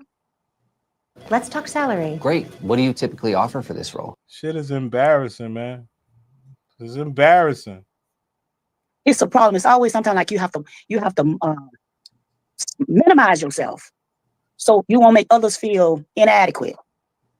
So So you do know how to be nice, but you do it with conditions for your money. Unbelievable. A black woman, we eat a lot. When I say we eat of a lot of our pain that we endure as we move about in this world. And a lot of our women, people say black women complaining. No, when you eat the stuff that you need to say, you suffer in silence. And that creates depression, oppression, anxiety. It creates all other things. Diseases like lupus and fibromyalgia. Yes. Fibromyalgia. There's common in black women. Fibroids. There you But go. Everybody's complaining about the black women. Fibroids. But everybody's myalgia. There's common in black women. Fibroids. But talk that talk. That's my girl right there. That's my girl. She's talking that boss talk. Nah, them fibroids. All because we out here busting our ass. Talk, baby. Fibromyalgia. There's common in black women. Fibroids. But everybody's complaining about the Look at Big Man. He don't know what the fuck the bitch talk about. Big Man don't know shit. black women airing out her grievances. But it's time for us to air out our grievances. My grandmother was an angry black woman. I could never understand why she was angry, but she was always eating that pain. Always eating that pain. And she really wasn't able to be a time where we have to. Like she said, we say ouch, and what you say ouch for? You have to, and my lady have this as a trauma person. She understands you gotta let that stuff out. Not saying you gotta pour it out on everybody else, but that stuff has to come out or to kill you. Yeah. And as someone, and this is a credible conversation, by the way, ladies, but as someone, my content does talk about often the way that black women air out their grievances. I do appreciate that it is time to air out grievances, as you all are saying. However, I'm someone who complains about the way in which they air out their grievances. So that goes to our next question here. What is the proper way to offer correction to a black woman? And if you don't mind giving a public example of someone who you believe that does it the right way. On this one, we will start with Kendall. I'll use my husband as an example because I've been a single mom since I was 17, so I'm very independent. I've always been very independent. I've been on my own since I was 19 years old. My husband, I've been married, divorced. I experienced domestic violence. I come from a home where there was domestic violence. Oh boy, let's move on. Oh boy. No one to protect. I mean, black men just beat everybody's ass. It don't make no damn sense, man. When we have discourse, and my husband had to sit down with his partner. That shit ain't right. He was listening, center around community conversation. It's Acknowledge going you off because she married another I made that very clear. So yeah, because we go hard. We go hard for y'all. All these demands on them. You can't say that you love black women and then making all these demands on them. And then you as a man, you have to be what you're requiring. And I think a lot of times we are approached by people that don't have the right heart posture towards us. Now, another thing I specifically want to address is don't be rebuking no black woman publicly. I love to have private conversations with people. If you have an issue with me, and this is how I deal with people. If I have an issue with a person, I go to them. I have enough of respect for you that I would come to you in private and speak to you about whatever. Now that's a thing for me now. Ma'am, the brother asked you, what is the proper way to correct a black woman? And give me an example of how you think it would go, public example. This woman is all over the place. You got some issue with me? Come to me and talk to me first. Don't be blasting me in public. They come to us with reason together. And I think a lot of times I keep telling our brothers, a lot of these problems that y'all having too. I'm saying this. A lot of these issues that I may have with them, it don't start with us, it starts with their mama. I'm just put that out there. So it starts with a black woman. So a black woman is responsible. See, this is the whole thing, man. We tried to tell them a black woman did all this shit. Yeah. It don't make sense. They don't see it though. Because they're all individuals that all run in a followed, uniform, systematic program. You heard the woman. She said, I'm mirroring feminism, but it's not feminism. So they do these stupid things that they don't believe that they're doing. She said, the mother ruined the man that can't correct me. Well, ma'am, so a woman still did the problem that we're having right now, right? Unbelievable. A lot of these issues that I may have with them, it don't start with us, it starts with their mama. I'm just put that out there. But it don't out there.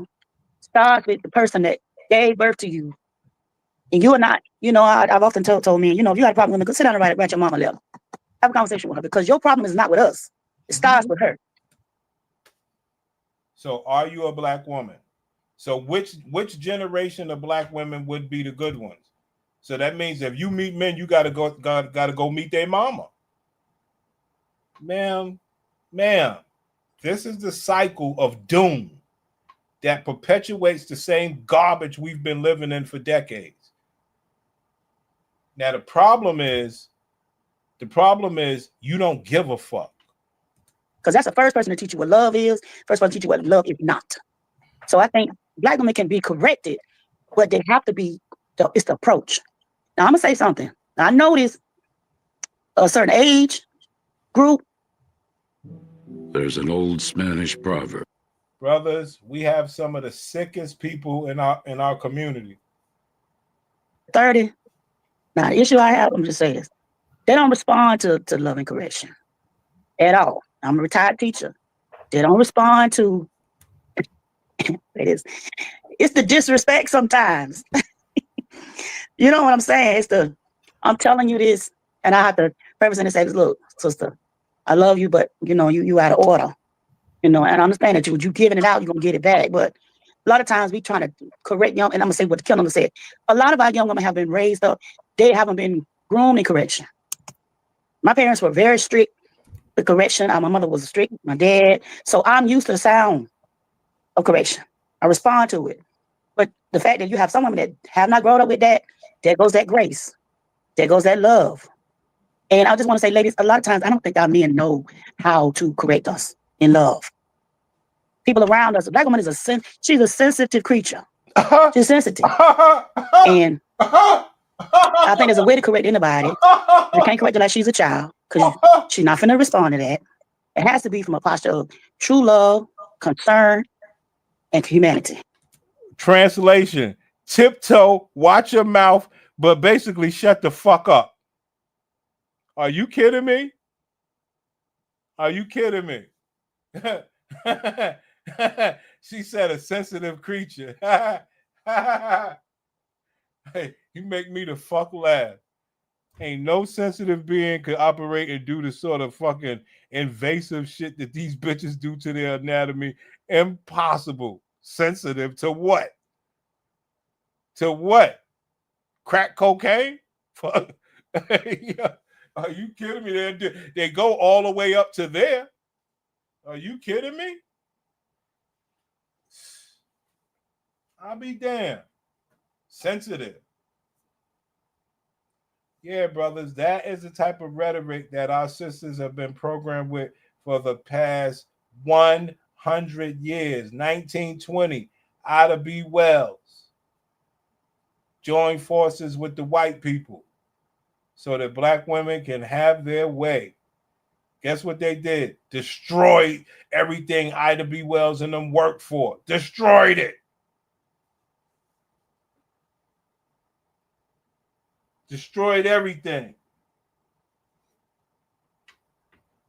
It takes most of us dummies to still impregnate and deal with this shit. You know? You with one of these bitches, you know what our bitches do. They watching Love and Hip Hop building all this animosity against us because we can't live the life that them niggas live. So even being with these bitches ain't a fucking hall pass. You know? They still doing that shit. You're like, man, why are you watching this bullshit? Why do you care about these ratchet bitches? But you know, what you do? Go get on your computer, man, you know, but at least you gut it out with these fucking gladiators, but I wouldn't advise it. I don't give a fuck. I'm hopeful for it, but it's tough. Cause my brothers are very rough brothers. They ain't putting up with this shit. And I don't blame them. I mean, you gotta be built for this bullshit. You know? I came in about what? I came in about 8 o'clock last night, right? I came in about 8 o'clock last night. This bitch in the bed, sleep, AC on, just sleep, right? Slept all night long. Ain't even want to speak to a player. And you like, it is what it is. Bitch, you ain't that tired, but it is what it is. You know what I mean? I mean, it all matters if you give a damn if she spoke to you or not, or if you give a damn that she was able to wake up and be healthy. But it's just ruthless, man. I mean, you know what I mean? Bitch could have got up, went to the bathroom, took a shower or whatever, you know, kissed me up, you know, she could have came and kissed me down and woke me up. Now, I don't give a damn. I'm just saying these people are horrible. That's all I'm saying. I mean, how tired are you? Fuck out of here.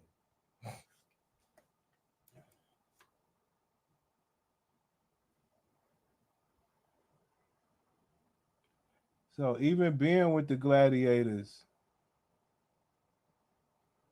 Now remember, guys, I'm not saying I wanted anything, but just to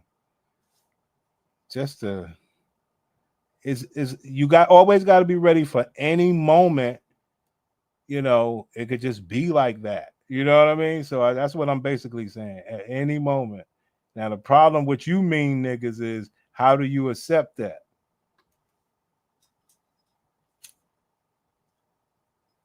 Real talk, single fathers, what's good? Bring some life. Bring some life to us, pimp.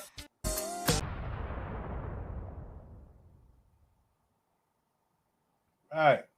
Bring some life to the show, pimpin'. We was over here cooking, man. If the woman teaches the boys in the beginning, what is she teaching the little girls? Oh, great point. Great point. Oh, you want to know? I got that for you. We had just played it. I watch Atlanta street interviews, and the most homeless people that are black have issues with the mother from start of their lives. Damn. And this woman just said that the mothers are fucking up the boys. So once again, it falls on the women. My problem is they like, so what? They couldn't give a fuck. It's just some, like I said, it makes them ugly. You know, men don't even want to, you know. You got to be very, very good looking. We used to give you passes because you was black. But now knowing that that's your mindset, like you're not getting the pass, you got to be something I want to play with.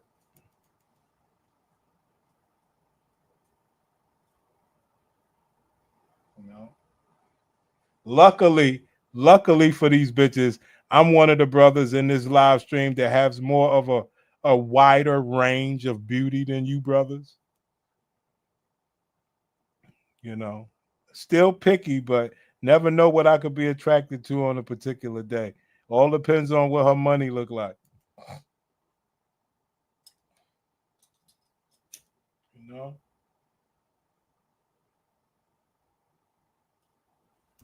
So are you guys, but you know, you like to keep your range. You know, you say in public, you like to say, "No, I got a narrow range, Prince." Yeah, I know.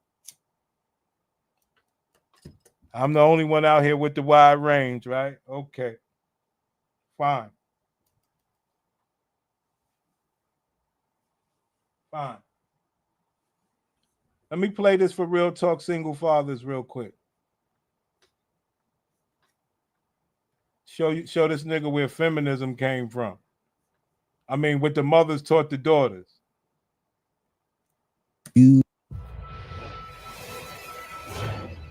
That's what the mothers taught the daughters, King. They manipulated our community. Who I wanted to go violently to. I actually think that with people Canadians, I can talk to. So I appreciate y'all welcoming me into y'all space genuinely. So here's the difference, right? He was actually listening. Like, Love it. Love this conversation. I was raised to be more than my looks. I was love it. Love this conversation. Nah, man, this was fun. This was fun. I actually approached a little doing where they can do. And well, like I was. It's on. Like it never had nothing to all of that. I'd love to hear about that because I reject all of that feminist stuff because they don't have nothing. Like it never had nothing to do with me. It never had anything to do with black women, and so that's why I get mad when men call me a feminist because I'm like, I'm a woman. I don't know. Like I don't know what to tell you, because I don't know anything about that. Nothing. I've never. You heard that, Real Talk Single Fathers? Let's go. Listened. I've never researched because I didn't care. My mom told me what that was about because my mother came up in that time. She was the generation that started. Yo, this portion of the show of where what women taught their daughters is sponsored by Real Talk Single Fathers on the Cash App. This portion of the show where women have taught their daughters how to be is sponsored by Real Talk Single Fathers. Well, she wasn't the generation that started the civil rights movement. She was a little young, but she was a part of the civil rights movement and she knew the history of the women's suffrage movement. And she was like, that don't have nothing to do with you. So black women were not raised up in feminism. We were raised up to survive as black people. And pay attention, Real Talk Single Fathers. This is what they taught them. Let's go. Raised up in feminism. So black women were not raised up in feminism. We were raised up to survive as black people. And I think that that's I don't know if it looks like it. I don't know because I don't know anything. I think he's saying that the way we're moving is kind of like whether we know where it's coming from or not. It's just the move that is coming from. That's where it originated. Oblivious. I think that it mirrors it, and I can give you that. She said the way that she moves, she think that the way that she moves mirrors feminism. Real Talk Single Fathers. She'll give you that. Moving is kind of like whether we know where it's coming from or not. It's just the move that is coming from. That's where it originated. Oblivious. I think that it mirrors it, and I can give you that. But we are not being intentionally taught these things. When black women make sorry, I cut you off. Go ahead, Bo. Black women, me in particular, I'm sorry. I was raised to be more than my looks. I was raised to not have to depend on a man because of my looks. I was raised to not have to depend on a man. That's what they taught them, Real Talk Single Fathers. This portion of the show of what women taught women is sponsored by Real Talk Single Fathers. You hear it right here. Raised to be more than my looks. I was raised to not have to depend on a man because of how, no, because of how, I mean, I'm saying, but okay. Laying it out, no, because laying it out, don't you, like, that is a little harmful in the economy that we're in, because most men can't support one household. But also, my mother knew what depending financially on a man looked like because of the generation that she came from. If I'm being honest, those powers were abused back then. And so you can't fault our parents for looking forward and being like, I don't want you to be like my mother in my generation. And so she just taught me how to survive by myself, because it's a reality for a lot of people. And I don't want to go through all of the reasons and all of the things, because it's a rabbit hole if I'm getting into that. But this is not a, you don't need a man. She was just preparing me. If she would have prepared you to be a wife, not have one though. That's what I'm saying. If she would have prepared you with the qualities of a wife, based on the market selection, optimized for the selection, you think there would have been a different outcome? No. You think survival would have been in terms of, I get selected by a suitable partner that has the leadership quality and the capacity economically to be able to care for me? But that's And unrealistic. that be looked at as survivability. That's unrealistic. When you realize that's raising, been happening for centuries before. When right? you are raising your daughters in 2025, it's not true. This is where we are. And so I was born in 80. And at that point, the country was going downhill rapidly, economically. And so my mother teaching me how to select a partner that can take care of me and lead, that is a crapshoot. No, because what I meant most was men cannot optimize yourself afford for that. selection, not select. I'm saying if she looked, because we can argue that most mothers are not looking for a person in general. Yeah. So Bo, just to clarify, because I know I don't want to hold everybody up tonight. As a key core example of what you kind of espoused, much of it was feminist talking points and rationale and logic and deductive reasoning. And as an example of, you're looking at it through the lens of survivability, the feminist primary perspective was to reduce the role and influence and importance of a man in a woman's life by default. By default. But another way of saying that is, feminism is teaching women, and has been teaching women, about what it means to be autonomous completely from men. So as a child, when you're being taught about how to survive strictly through the lens of through you and through your hands, and not how these Asian and white women today are still being taught, even when going to college, to still prioritize and value not only getting that degree and being able to make and sustain yourself. You don't say that, but your mom raising you on survival and the mentality of you having to take care of yourself. of society.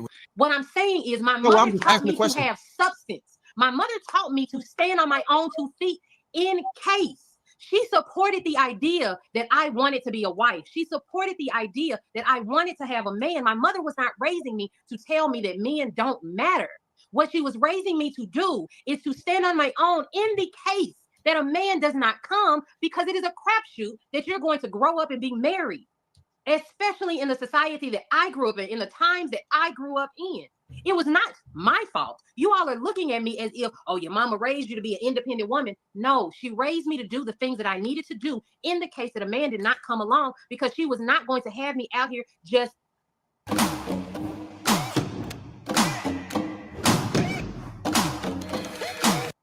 picking any kind of man. She wanted me to have my choice.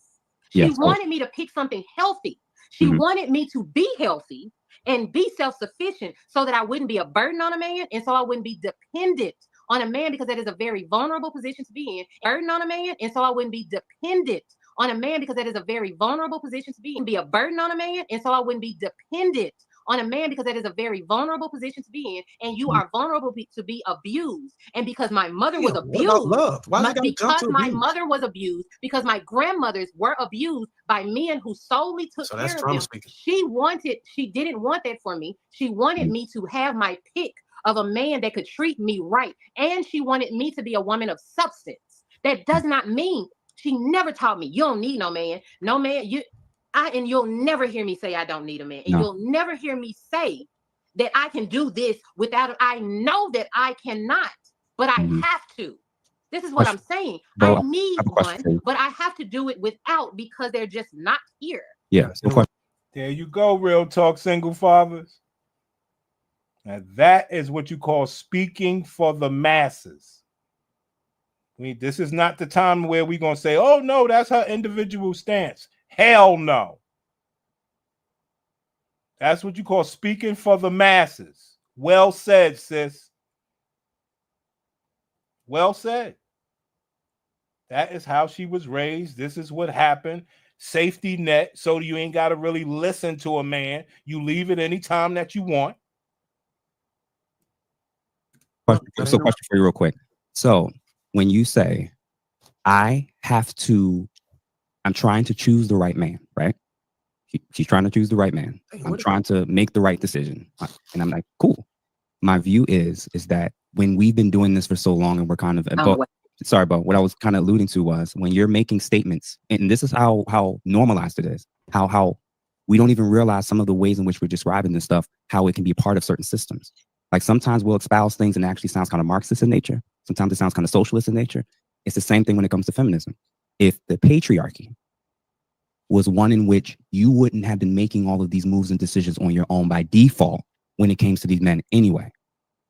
So in order for you to arbitrarily go from man to man to man to date and figure out sexually, emotionally, psychologically, marriage, that is the sexual liberation. That is feminist. So Hello. You have been raised as a feminist, you dumb bitch.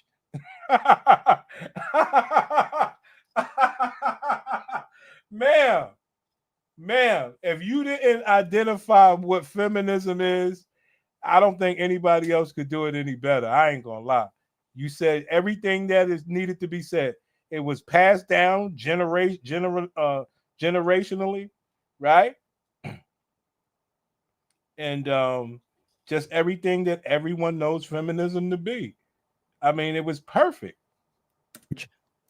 That is the sexual liberation. That is feminist.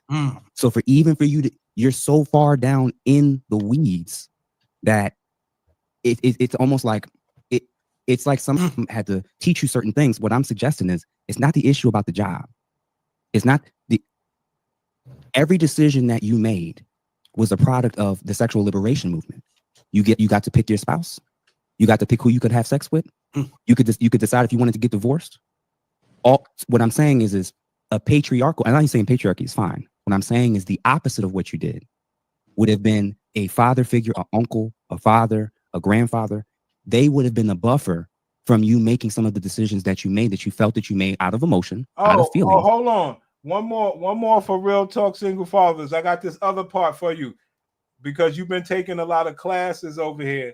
These check this out, Real Talk Single Fathers. And it just didn't work out. Hey, watch this woman lie to you.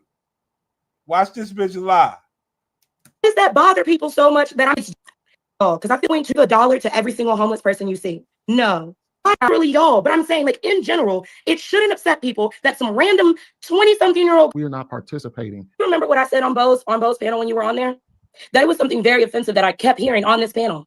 Real Talk Single Fathers. Let's see if your classes get you to find out what she was lying about.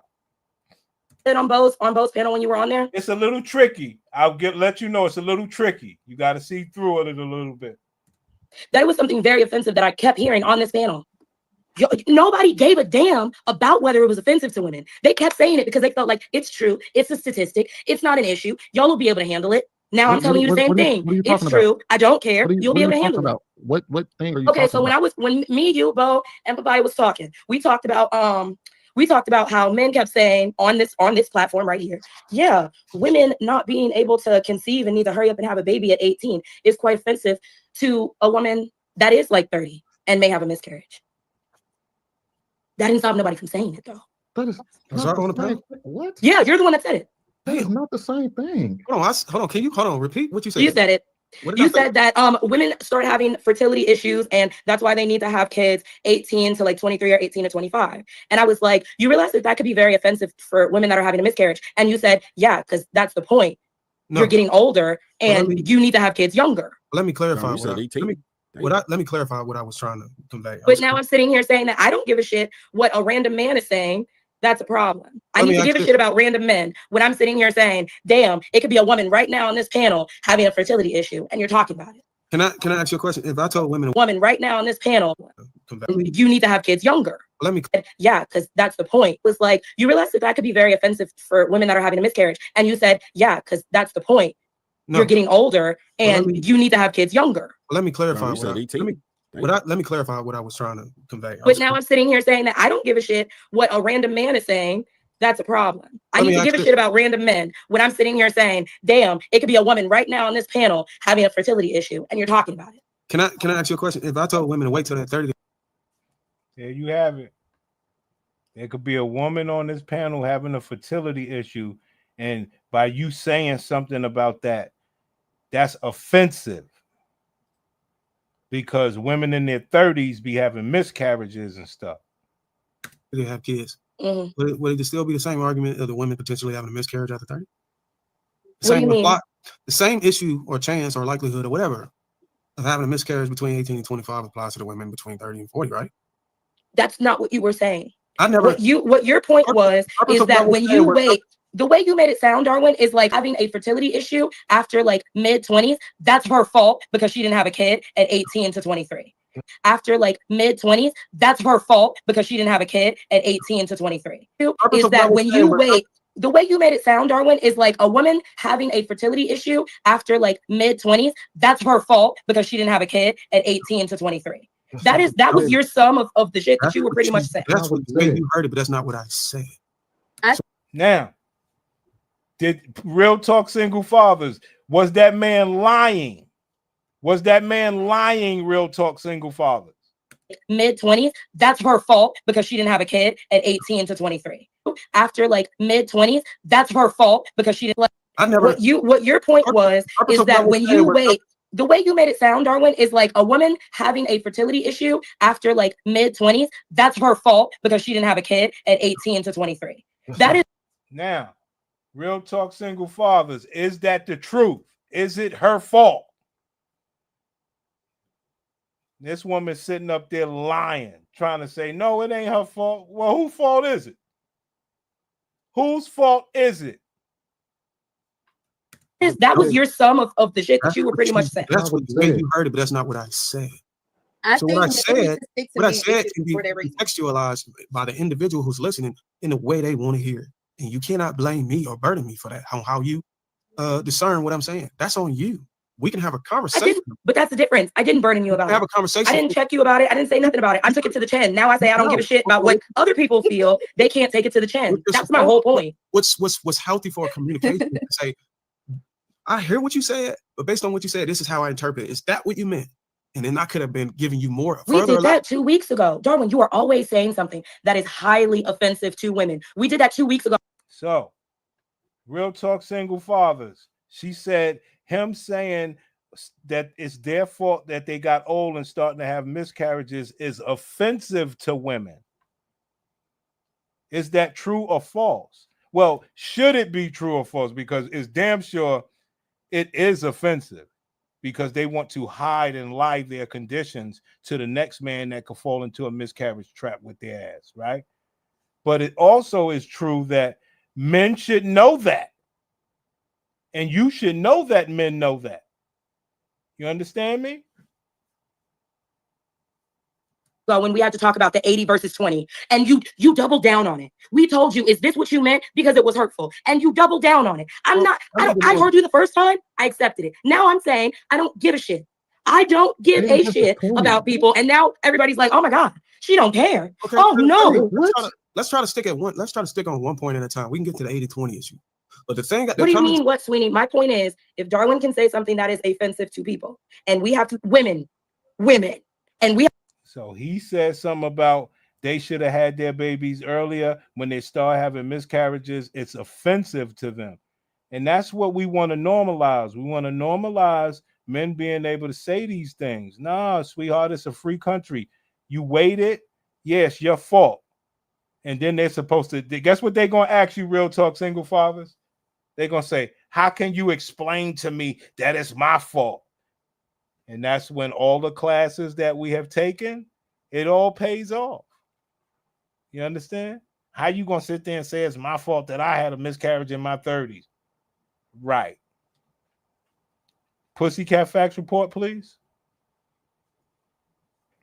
You understand me? What you mean that's offensive? That's offensive to me that you carrying around this pussy that you know won't reproduce anymore instead of being the joy and the delight and the recreational sex toy for a man that you need to be and really live a good, fun life.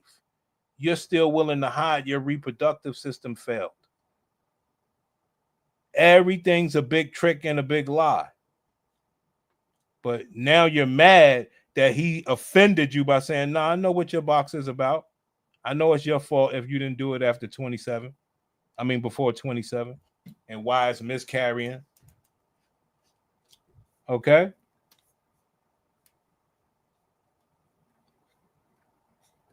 So Real Talk Single Father sponsored that bullshit going after these gladiators. You heard me?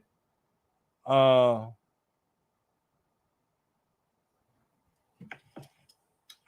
have no idea how to say this, so I'm just going to jump into it. We took the capes off, and now what? Because I have spent an entire life putting other people first. I have spent 38 whole ass years being the eldest daughter. I have spent time changing diapers before I could fucking figure out how to not pee in the bed. And now I'm supposed to focus on myself.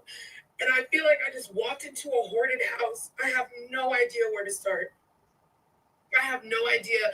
And the level of overwhelm cannot simply be just mine. The level of, oh my God, I can't believe I let it get this bad, cannot just be me. I spent my whole life simply assimilating, trying to be the token Black girl, which is heartbreaking, a life to live, a fucking life to live. Let me tell you, I spent so much time looking people in their face, smiling and nodding when they told me I was one of the good ones. And I had to unlearn that for years. And now that I've unlearned that, I have to unlearn what it's like to wear a cape every day of my life and to never pay attention to my own needs, to never care about myself as much as I care about the opinions, thoughts, and needs of other people, to never, I'm overwhelmed, I am flabbergasted, and I know I'm not by myself in this. I know I'm not, but I do feel that way. So I just saw this video and this Black man was saying Black women don't speak at the supermarket. And let me just say this, Black women fatigue is a real thing. And it's not just because of Black men. We are tired. Women, I'm gonna say women, are tired all the time. Especially if you are working, especially if you have kids, especially if you're in school. And now if you're somebody who has all of those things all together, like myself, working, school, I have a child, and I'm a single mom trying to figure it out. Okay, so when I go to the supermarket, she's over here putting Lucky Charms, and when I'm trying to put fruits in, she's over here picking up stuff. She's over here running off, and they kidnap kids. I have a girl. Here we go. Being Black is becoming extremely exhausting. You know what I am tired of as a Black woman? I'm just gonna be real with you. Just 100 with you.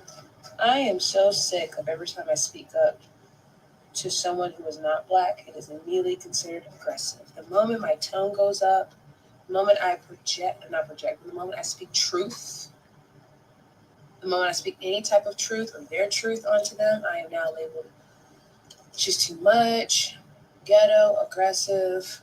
The story goes on and on. And I'm been over it. Been there, done that. We get it, okay? Cool. We understand where your mind's at when it comes to that. Because I've seen aggressive. And to the man that put on that busted ass mop fucking wig with them big ass shoes trying to imitate our good sis Serena Williams from the Super Bowl during this Black History Month, I hope they cancel your motherfucking ass out.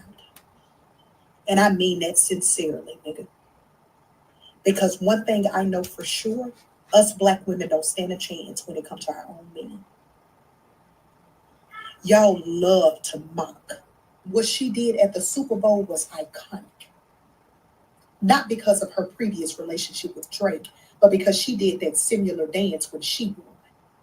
Because you must forgot who the fuck Serena Williams is. A strong African American woman that don't need a black man imitating or mocking her.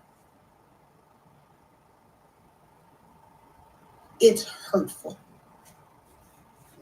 And I know I'm strong.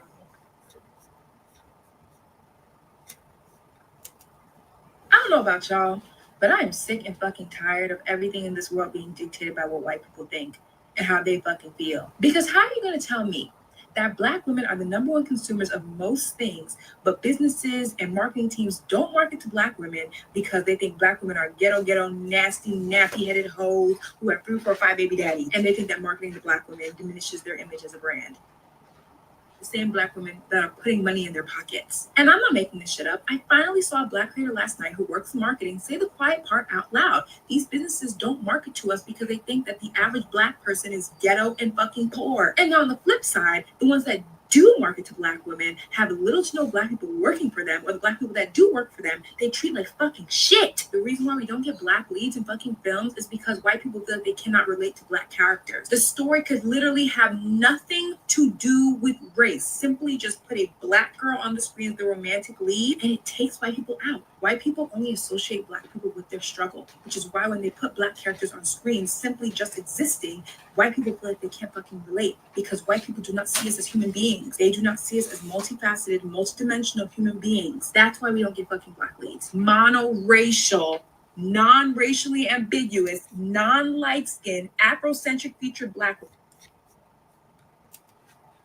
This whole whitewash discourse is so like, it's giving me PTSD, because as someone who grew up being called white all the time, or people just trying to like, I don't know, weaponize my blackness and use it against me to make me feel bad about myself was honestly a very traumatizing experience. It was even worse because I grew up in a predominantly white town, and I was one of the only, if not the only, black girl in the high school at my time, with the 4 years that I was in there, that actually lived in our quote unquote projects.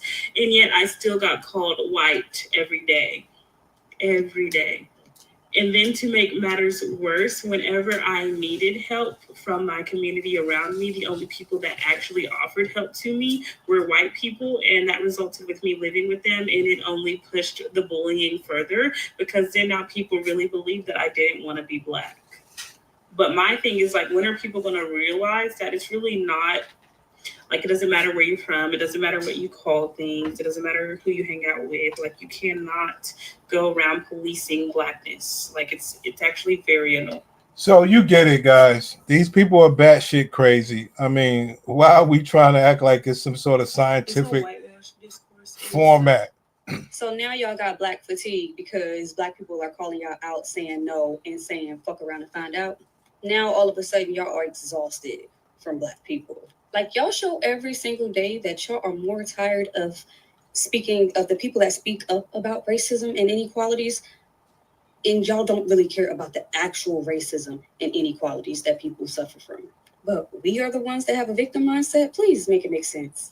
And then another thing, y'all are literally using the term incorrectly. That is not what black fatigue means. I'm gonna make it easy and just read it straight from ChatGPT, because y'all just seem like y'all don't know anything.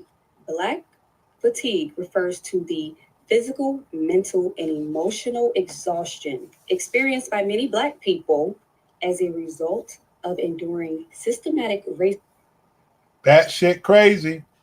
Please stop telling black men that they need to get them a black woman. Okay, and here's why. So y'all keep asking Shannon Sharp, like, why you just won't get you a black woman? You know why he won't get a black woman. You know why a lot of men don't want a black woman. You know that. It's people's right to live in the way they want to live. Meaning, if you want to live a life where no one else can check you,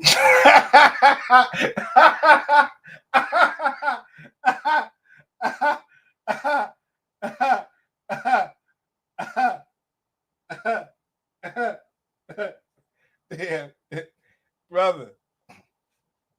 She's using Shannon Sharp as her example, a fucking millionaire. And she's saying, yo, if you want Shannon Sharp to live his life and don't want nobody to check you as a successful black man, it don't matter if you're a millionaire, but as a successful, healthy black man, if you don't want someone to check you, then you should not date a black woman. I'll be damned. I'll be damned. To live in the way they want to live. Meaning, if you want to live a life where no one else can check you, that's your right to. Now, it's going to end you up in a lot of stuff we're seeing right now.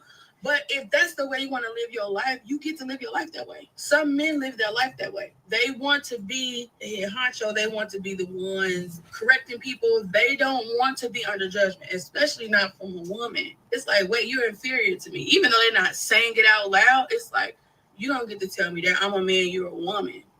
Black women are not the answer for spaces, places, or people who do not want to change. They're not. We're not. And we're tired of it. And what we're doing is we're starting to take that energy that we've been putting into these fruitless places, and we are turning that power, that energy on ourselves. We are gathering or coming together with other communities that are like-minded, and we're spreading that love there. We're spreading those seeds there. But when y'all say you need to get you a black woman, no, they don't. They need to have whatever they want to have, because what is true is a woman, especially when someone loves you, are going to tell you the truth. And sometimes that truth is not what you want to hear, because you want to live opposite to it. You want to do whatever you want to do. You want to be able to manipulate, gaslight. You want as much power as you can absorb. We don't want accountability. We just want power. Not everyone. And no, I said some, but you got to pay attention to what type of men certain men are. They don't want to live the life you think that they should live.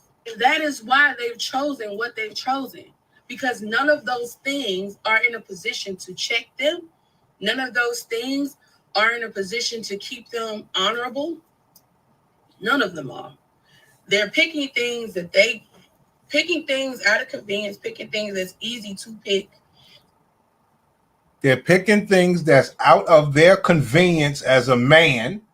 They're picking things that's easy to pick as a man that works for them.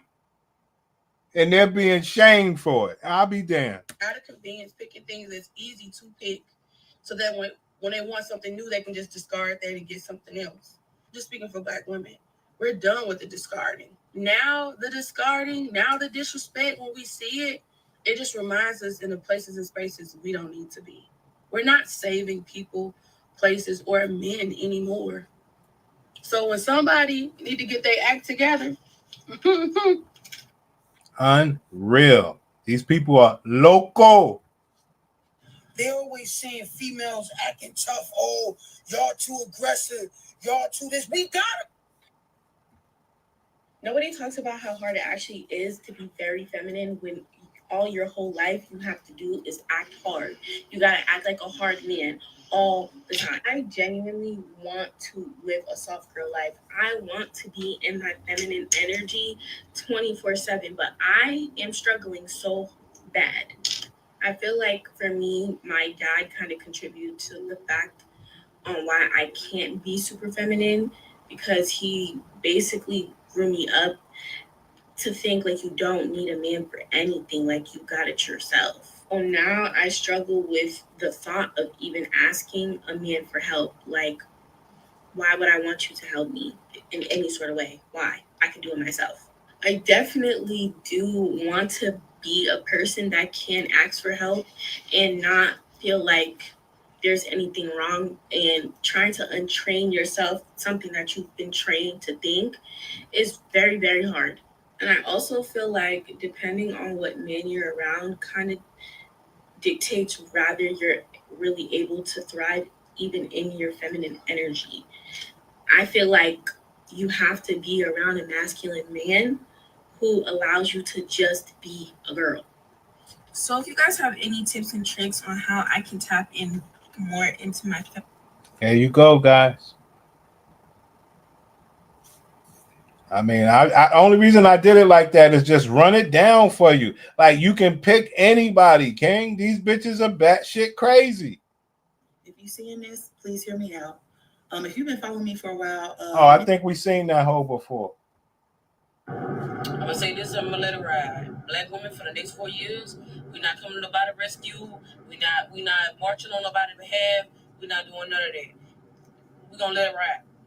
Black man, I'm sorry, we ain't got your back. People of color, I'm sorry, we ain't got your back. Because people of color don't even want to be considered people of color. They want to be accepted so bad. So bad. Even when a man tell y'all that y'all are lesser than, y'all still go vote for him. So look, we're gonna let y'all figure this out. When it was time for the country to have our back, y'all said, nah, we're gonna let that go. So look, us as black people, it's black women who really be the backbone of a lot of things that go on. We're gonna let y'all ride for the next 4 years and y'all figure it out, okay? Y'all go figure it out. And it's really just showed like how big sexism is, misogyny is, because y'all would rather vote for somebody who told y'all that y'all are lesser than. Y'all would rather vote for somebody who told y'all he doesn't care about y'all, who showed y'all he doesn't care about y'all because he's a man, versus voting for a woman who's very qualified, extremely qualified, probably one of the most qualified people to ever run for president, has done the work. But because she's a woman and a black woman at that, y'all just couldn't see yourself voting for her. So, look, when something happens that's not right, with police brutality, all of that, I need y'all to be on the front lines, front and center, ready to, cause a ruckus. I need y'all to. Yeah, you have it, fellas, man. Look, check this out. Black women. Everybody's sick of them. I'm gonna say that. You hear me? Hey y'all, I am back from vacation and getting caught up on TikTok, and it has come to my attention that there are some people on this app that are trying to co-opt or colonize or corrupt the use of the term black fatigue. So let me tell you, give you an idea of what black fatigue really means. Like there's an actual term. These people are sick, fellas. It's not me. She is tired. She is tired. She is tired. She is tired. She is burnt out. She is broken. She is beat down to the ground. She is tired. She may not say she's tired all the time. She might not complain. She might just get up and do all the things that need to be done with the kids, with the finances, with the house. She is fucking tired. Open your eyes. Look around. Things don't just get done because they just magically happen that way. She is making shit happen at the expense of herself. And if this is resonating with you, that means you are being so self-involved and so disengaged with her. I can imagine how she feels. Well, imagine it, bitch. You understand? The time has come. Nobody cares how you feel. All right, man. I'm going to do my little grand finale here. Hold on. I unplugged the damn iPad.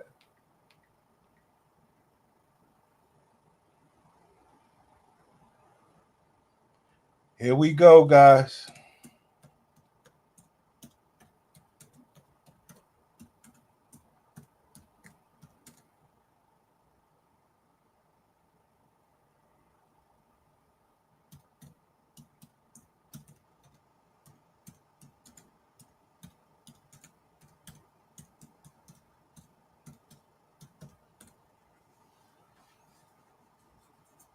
Here we go, guys.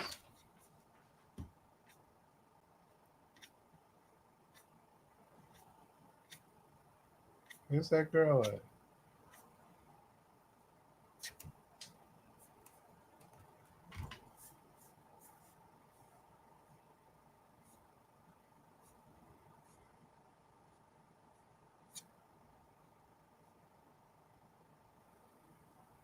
It's fucked up.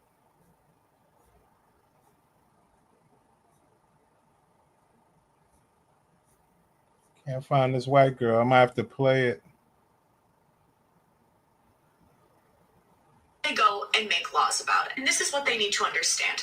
Up to 20% of pregnancies end in miscarriage. Just think about that. Not 20% of women have miscarriages, 20% of every single individual pregnancy. The medical term for a miscarriage is spontaneous abortion. If you've had a miscarriage, in your medical records, it says abortion. When you have a miscarriage, you have to get the remains of the pregnancy out, or you will bleed out, you will get infected, you will not live. Very frequently, intervention is required to get the remains of the pregnancy out. There are 3 options to do that. Watch and wait, which is called expectant management, medicine, misoprostol, which is one of the drugs used in a medication. Where's my girls at? Asking some. So All just right. got a client call. All right. I got it.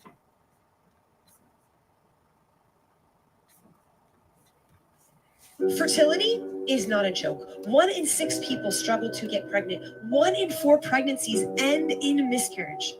So when it comes to April Fool's Day, please joke about something else and not fake pregnancy announcements. Sincerely, all the love, the infertility community.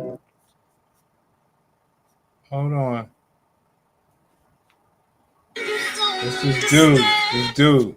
So it was a dude's face.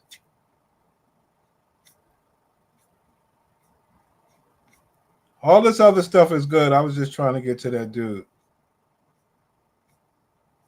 Dang.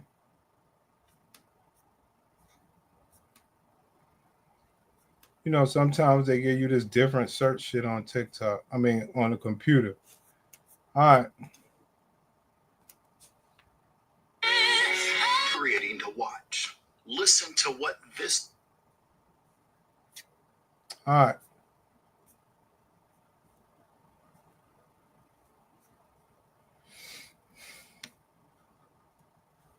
Actually lost the baby. So Why don't you just adopt? if God wanted you to have that baby, you would. At least you can get pregnant. I don't believe in IVF anyways. Just try naturally. Have you tried just relaxing and having fun? My friend stopped trying and got pregnant right away. You should have done acupuncture. This is all a part of God's plan. You're simply not vibrating at a high enough frequency. Have you thought about surrogacy? You should really give your body a break. I bet if you adopt, you'll get pregnant on accident right You should have started trying when you were younger. It could have been worse. Just be thankful you didn't have 12 miscarriages back to back like I did. Just stop thinking about it so much. Stress causes miscarriages.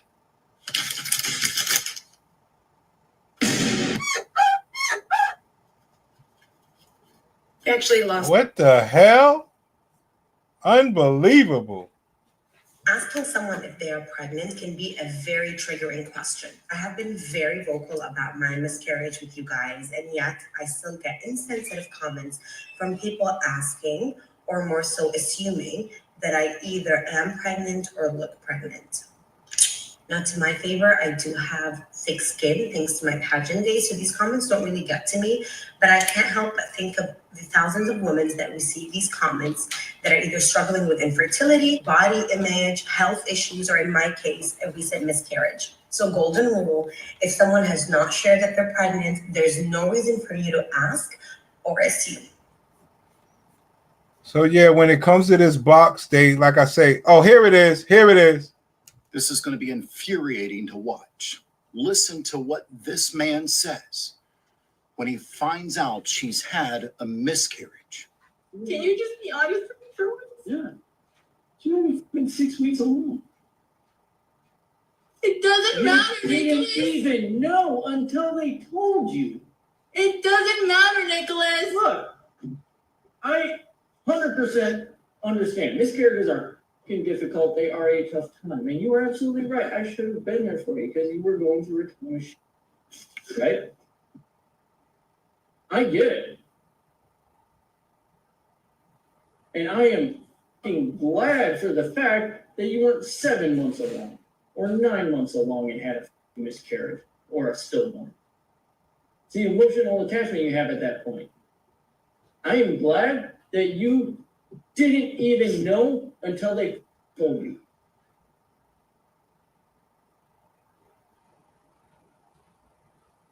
I am glad that you are absolutely okay and that nothing is wrong. That you didn't have internal bleeding and you were about to die.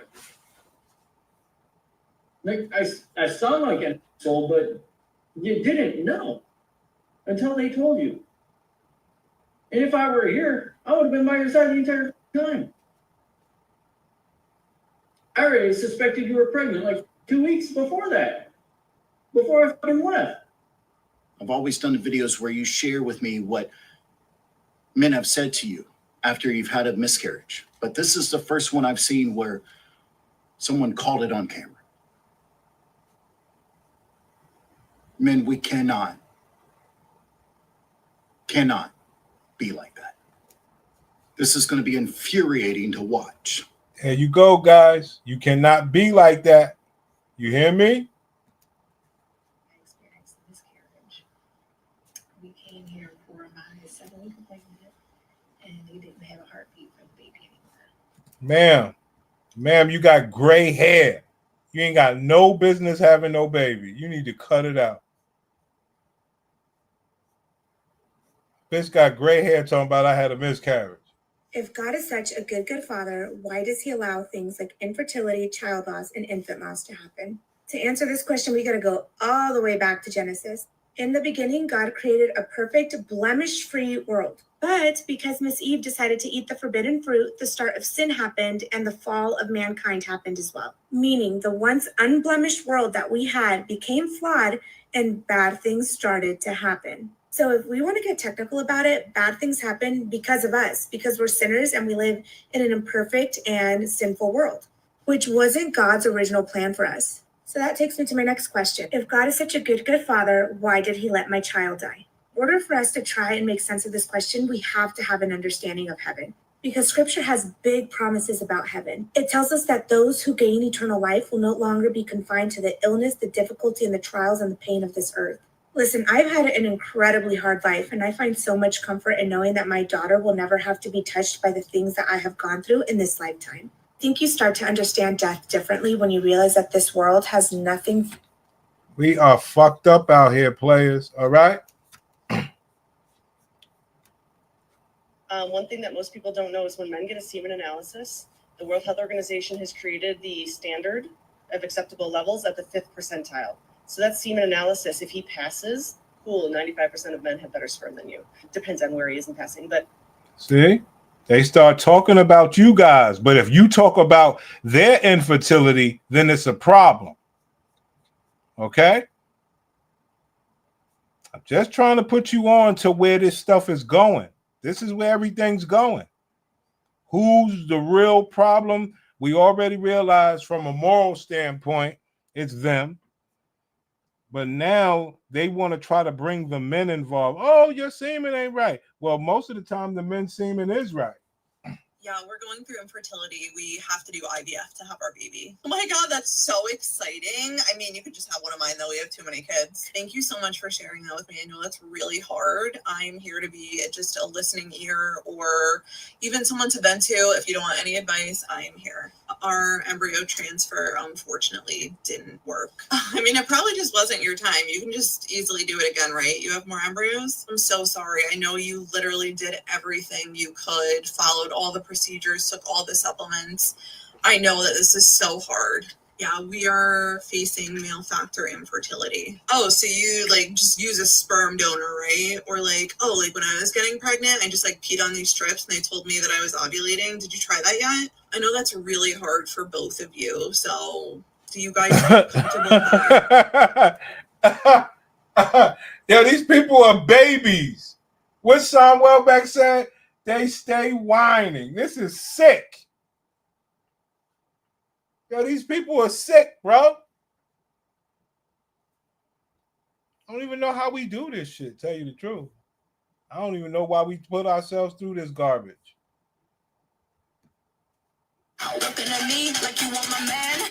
I don't even know how we do this shit sometimes, man. I really don't. A lot of y'all are not able to conceive or you are having miscarriages. This word that I'm about to give you applies to both, okay? Now I'm just getting straight to it. The reason why you're not able to conceive a child yet, or you're having or have had miscarriages is because of the covenant that you're in. Do you not know how many people follow Christ, but they are in covenant with Satan, and it gives room for Satan to have legal right over anything he want to have legal right over, because you opened the door for it to happen. Although I know that this is a sensitive topic, I have to be obedient because healing and deliverance is here. And so this is for people that's been crying out to God, similar to what Hannah crying out to God. And I'm going to give you instructions on what to do, but I want to point something out. There you have it, man. Damn. Which way do we go as black men in this world of bullshit? That nigga, that man said, I'll take the left. You know? Because it's ridiculous. We got to deal with people that just, they're all over the place.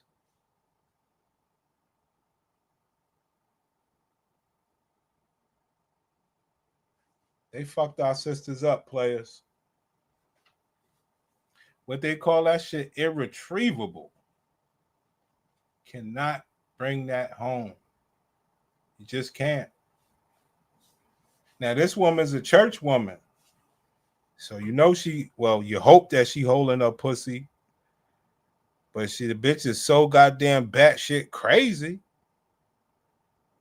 I mean, why you can't be a church woman with swag? Like, why it gotta be this fucking army shit? As we know, when it comes to this topic alone, everybody brings up Abraham and Sarah, right? But have y'all ever thought to really pay attention to why delay happened? Why she wasn't able to conceive? I'll be damned. I told y'all before, they'll go any depths, any lengths to try to believe that whatever they did with their lives with the box wasn't their fault. All right. All right, guys, I'm out of here. I did my thing. We going on 4 damn hours, man. I gotta go out, man. I'm getting out of here before my gladiator come, man. I'm out of here. Thank you for watching. Please, maybe we'll come back later if it rains.